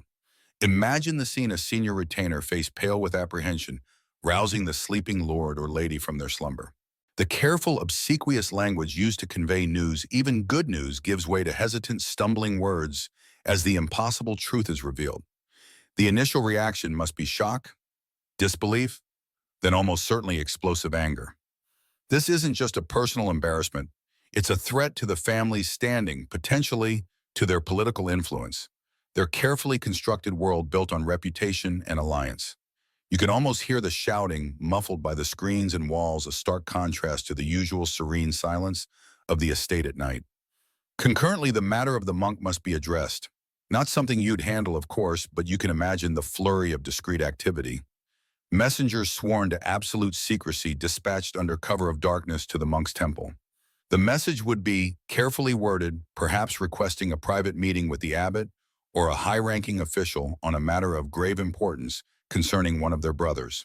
The temple's reaction would mirror the household's initial shock, followed by frantic efforts to ascertain the facts and devise a damage control strategy. Monastic institutions were powerful players in Heian society, wielding wealth and influence, but their authority rested heavily on their perceived spiritual purity and detachment. A scandal involving a monk and a noblewoman was a direct assault on that perception. The noblewoman's family, if this wasn't her own household, would also need to be informed. This introduces another layer of complexity and potential conflict. Her family's honor is now at stake. Imagine the scene at their residence when the news arrives. A father's fury at his daughter's perceived disgrace, a mother's despair, the cold calculation of other relatives assessing the potential fallout. Negotiations would likely begin almost immediately between the two families in the temple. Not about justice or morality, but about managing the political consequences and protecting their respective interests. It's a bit like a corporate merger negotiation, except instead of assets, they're discussing reputations and potential exiles. You wonder if anyone remembered to offer them tea while they strategize the destruction of two lives. The goal for all parties involved is to control the narrative. Secrets were notoriously hard to keep in the gossipy world of the Heian court, but controlling which version of events spread was paramount. Was the noblewoman seduced by the monk? Was the monk tempted by the noblewoman? Was it mutual? Casting blame on one party could potentially mitigate the damage to the other's family or institution. Perhaps a story could be fabricated. The monk was ill, the lady was sleepwalking. They were both victims of some strange enchantment near the pond. The possibilities for plausible or at least deniable deniability would be explored no matter how ridiculous they sounded to you, the person who actually saw them. This intense focus on appearances and the power of rumor is a mainstream historical fact of Heian court life. Reputation was everything. For you to witness the experience shifts from terrifying discovery to unnerving observation of the machinations of power. You are likely kept sequestered, perhaps questioned repeatedly, your testimony carefully recorded or interpreted. You are impressed upon with varying degrees of subtlety the absolute necessity of your silence. Your life might depend on it. Speaking of this outside the permitted channels would not only ruin the families in the temple, but could also be seen as an act of disloyalty or malice, punishable severely. You are a small, perhaps insignificant piece in this grand unfolding drama, but you hold a dangerous secret. You're like the medieval version of an intern who accidentally CC'd the whole company on a scandalous email. Suddenly, everyone knows your name, and not in a good way. The fate of the noblewoman and the monk hangs in the balance, decided not by some impartial judge, but by the powerful figures involved in the damage control operation. What punishments were available in Heian society for such a transgression? For a noblewoman, options included forced confinement to a secluded part of the estate, forced taking of Buddhist vows, becoming a nun, which removed her from the social and political sphere, or even exile to a distant province. Her family's status and her relationship to the head of the household would heavily influence her fate. A quirky tidbit here, sometimes rather than outright punishment, noblewomen involved in scandals were simply erased from social memory, their names omitted from family histories or court records as if they had never existed. For the monk, the consequences could be equally severe, perhaps more so given his vows. He could be defrocked, forcibly removed from the priesthood, which would be a profound disgrace, stripping him of his status and influence. He might be confined within his temple or sent to a remote, austere monastery as a form of internal exile. In extreme cases, or if he lacked powerful patrons, he could face harsher penalties, though executions were relatively rare among the aristocracy and high-ranking clergy. His fate would depend on his status within the temple hierarchy, his family connections. Many monks came from aristocratic families and the political power of his order. Historians still argue whether the severity of punishment for monastic misconduct varied significantly based on the monk's social standing or the influence of his temple. Was it one rule for the highborn monk and another for the commoner? Probably, let's be honest. The discussions happening behind closed screens would be intense and strategic. How to minimize the public impact. How to appease any potentially offended parties like the noblewoman's husband, if she was married, or the monk's superiors. How to prevent rumors from escalating into widespread scandal that reached the emperor's court. This involved delicate negotiations, perhaps even bribes or promises of future favors. The focus was on pragmatism and maintaining the social order, not on the personal feelings or fate of the two individuals who dared to find passion by the Lotus Pond. You might catch snippets of conversation, hushed words exchanged in corridors, anxious faces passing in the night. The air is thick with tension, and the smell of incense and expensive perfumes now mingled with the underlying scent of fear.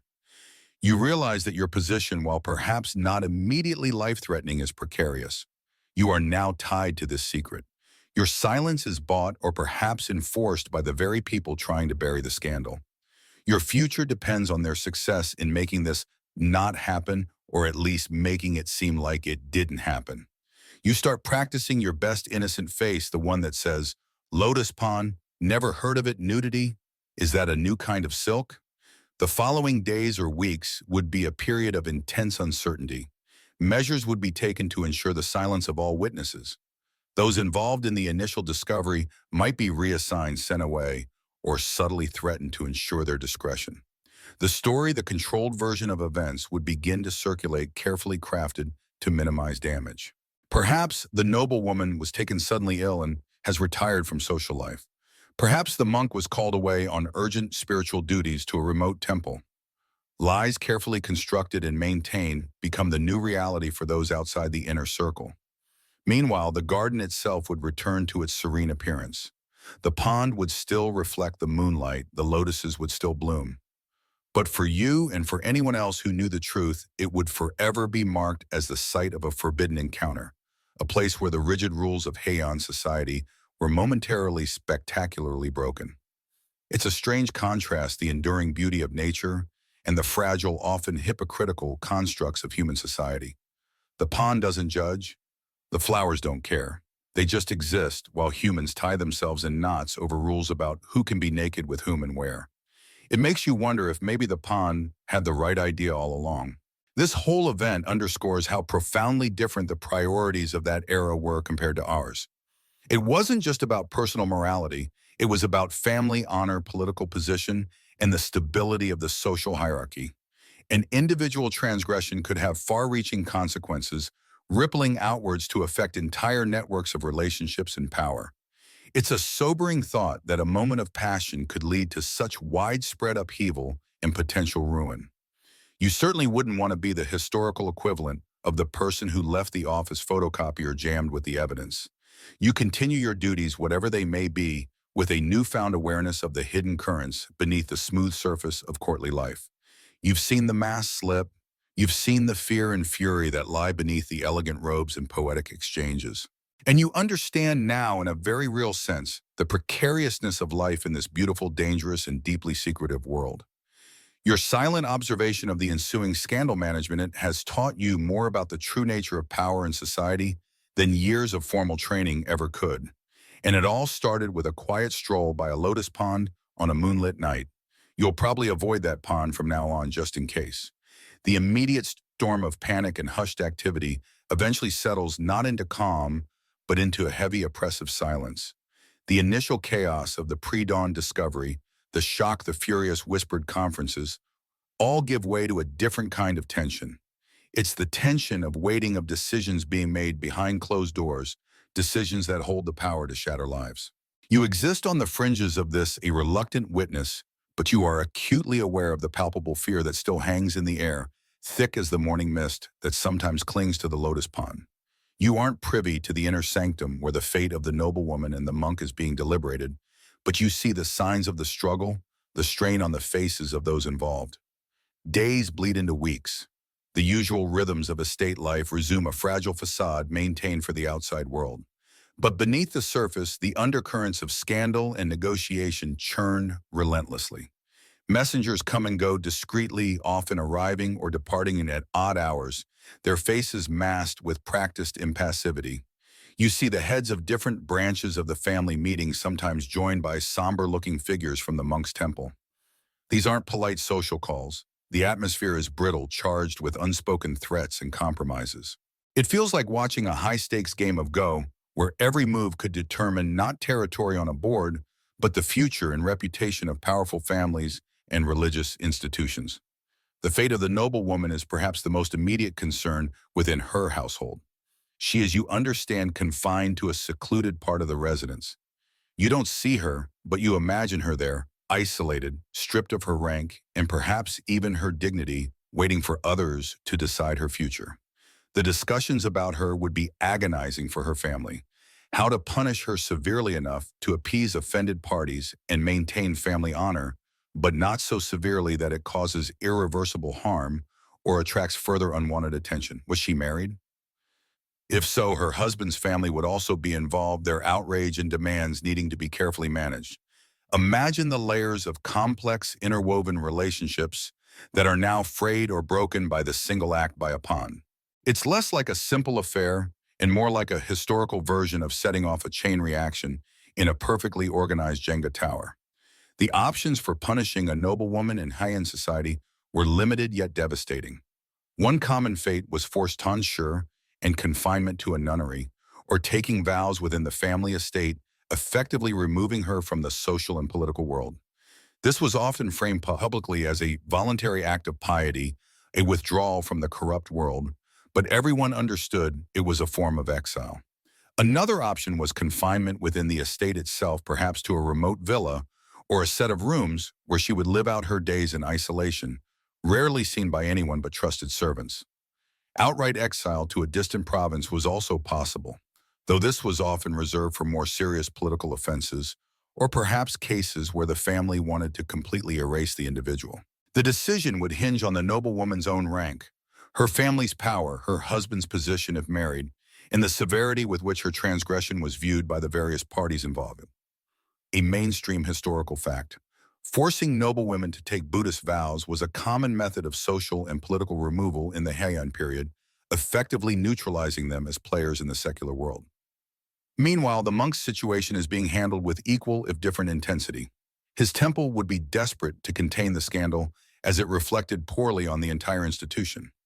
Monks held a complex position in Heian society, often coming from noble families themselves, possessing significant wealth through temple landholdings and wielding spiritual and political influence.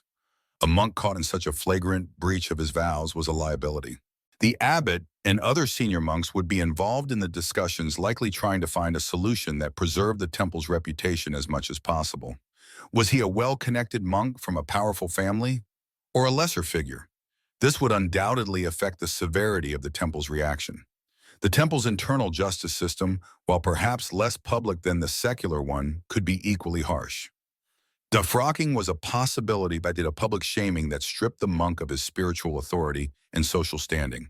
He could be expelled from the order entirely. More likely, perhaps, depending on his connections, he would be sent to a remote, austere temple far from the capital, a form of internal exile and punishment. This allowed the temple to claim they had dealt with the matter appropriately without necessarily creating a huge public spectacle. A quirky or fringe tidbit.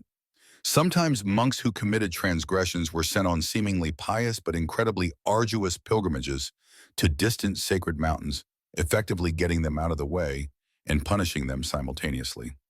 It was like getting assigned to that remote branch office in the middle of nowhere, except with more chanting and less coffee.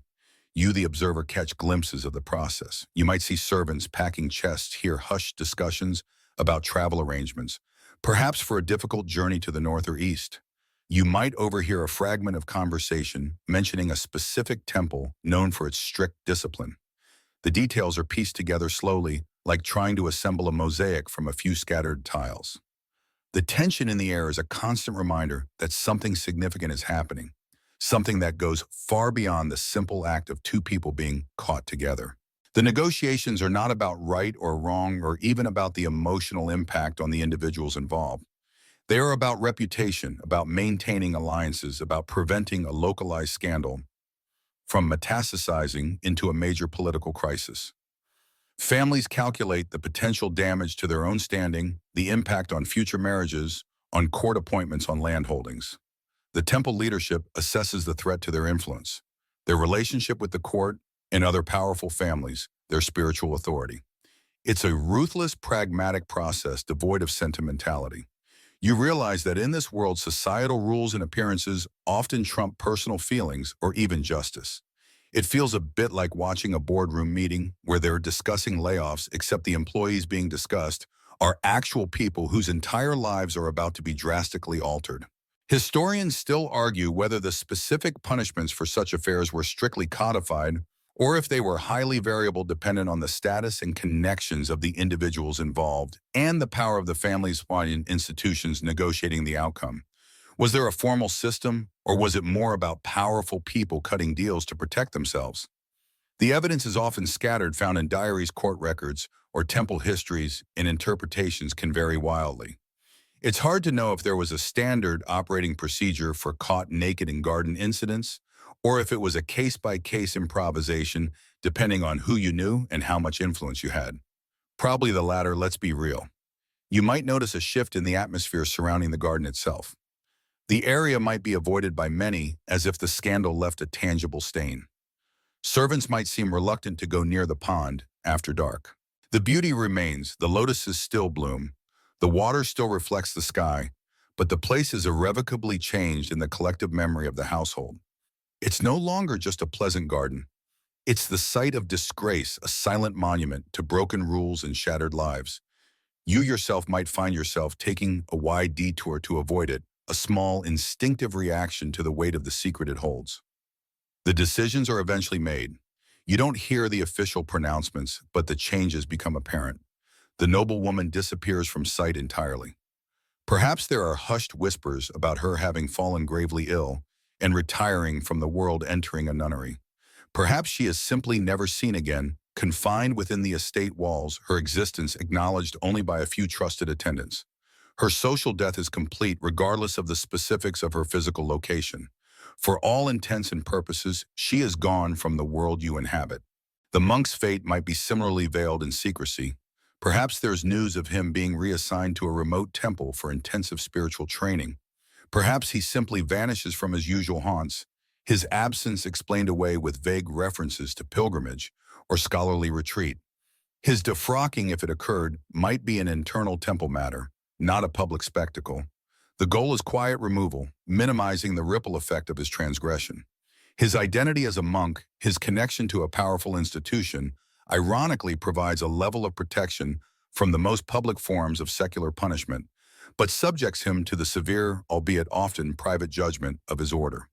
The speed and discretion with which these fates are enacted underscores the urgency felt by all parties. They want the scandal buried, the names forgotten, the events erased from memory as quickly as possible. Your role in this process is simple, but critical: silence. You are a vault of dangerous information. Your continued well-being depends on your ability to act as if you saw nothing, heard nothing, know nothing. The fear instilled in the immediate aftermath has now settled into a cold, constant awareness of the consequences of speaking out.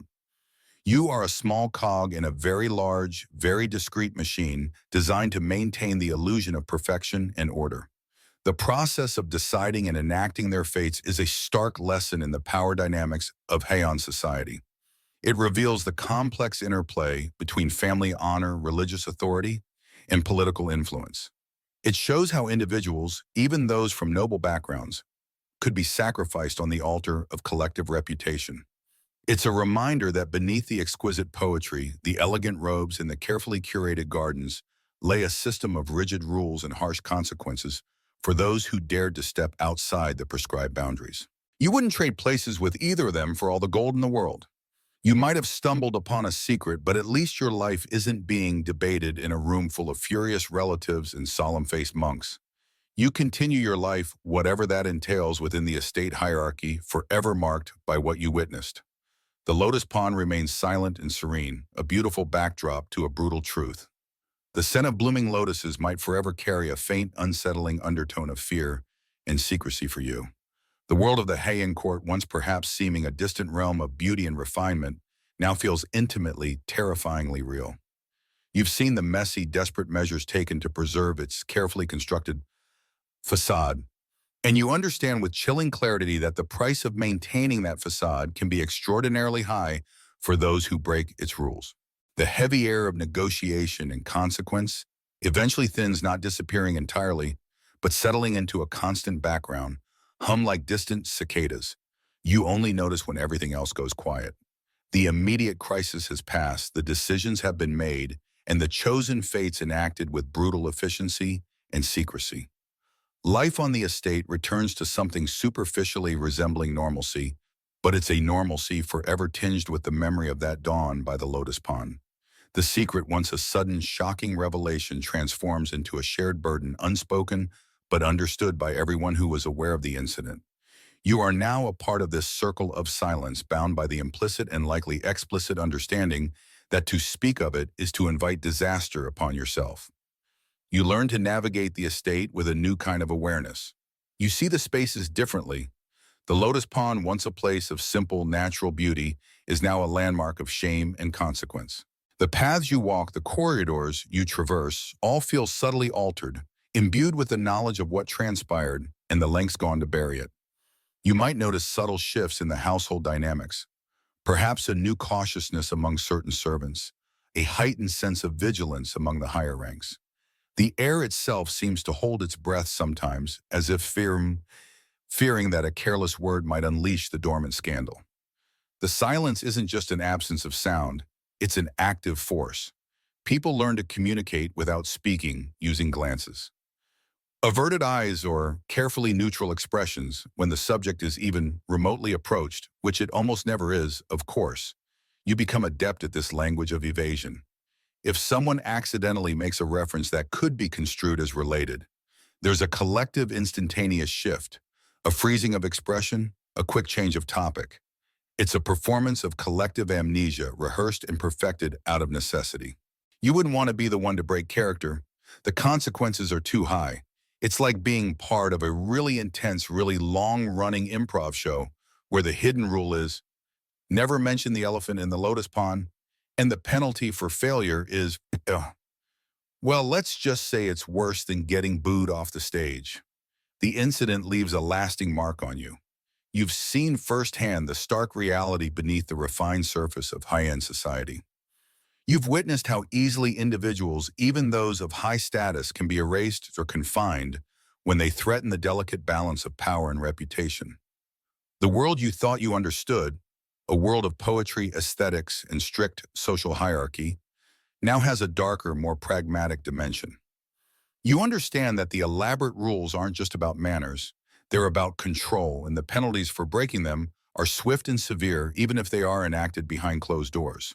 It's a bit like finding out that the beautiful, intricate mechanical clock on the mantelpiece isn't just for telling time, but also contains a tiny hidden guillotine for any dust motes that land on the gears. Your perspective on the noble family you serve or are part of has also shifted. You see the strategic thinking, the cold calculation involved in protecting their name. The people who seemed grand, and perhaps even aloof, now appear more like seasoned players in a high-stakes game, willing to make difficult, even ruthless decisions to maintain their position. You might see their moments of vulnerability, perhaps a fleeting expression of regret or weariness, but mostly you see the hardened resolve born of survival in a competitive world. The monk's temple too likely operates under its own veil of silence. The official story, if there is one, will be carefully crafted to minimize damage. His absence will be explained, his fate framed in terms acceptable to the religious order and the wider public.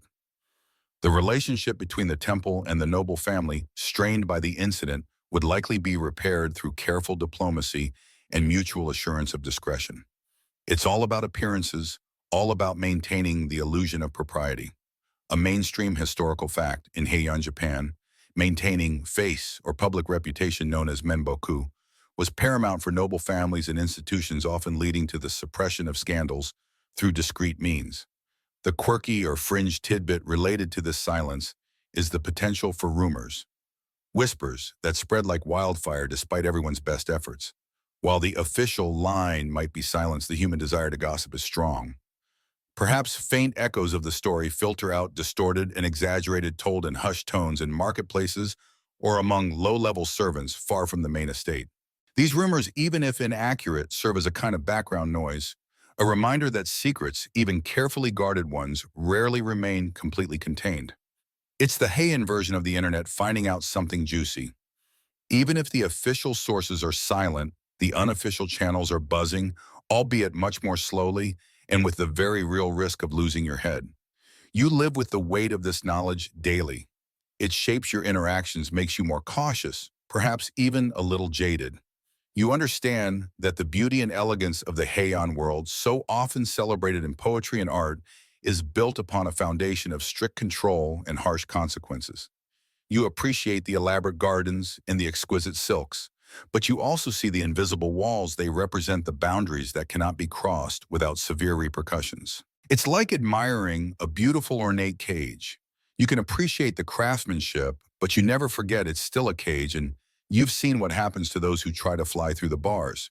Historians still argue whether the pressure to maintain secrecy around such scandals was primarily internal to the families and institutions involved, or if there was significant external pressure from the court or other authorities to keep such matters quiet.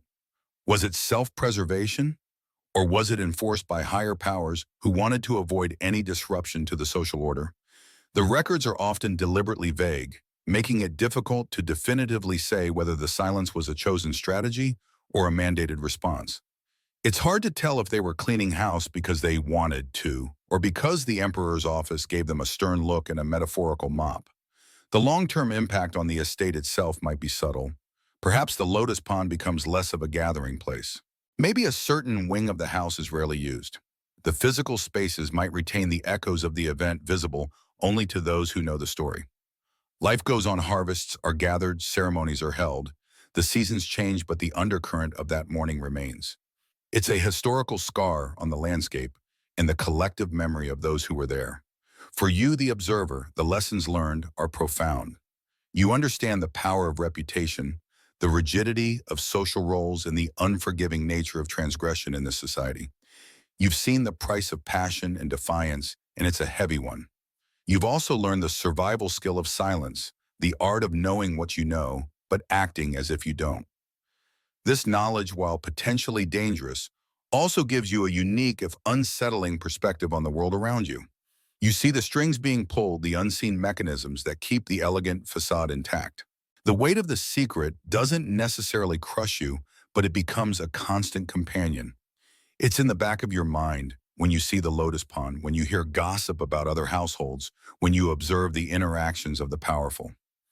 It's a quiet reminder of the hidden depths and dangers of the Heian world. You carry this knowledge, this understanding, as you continue your life within the estate.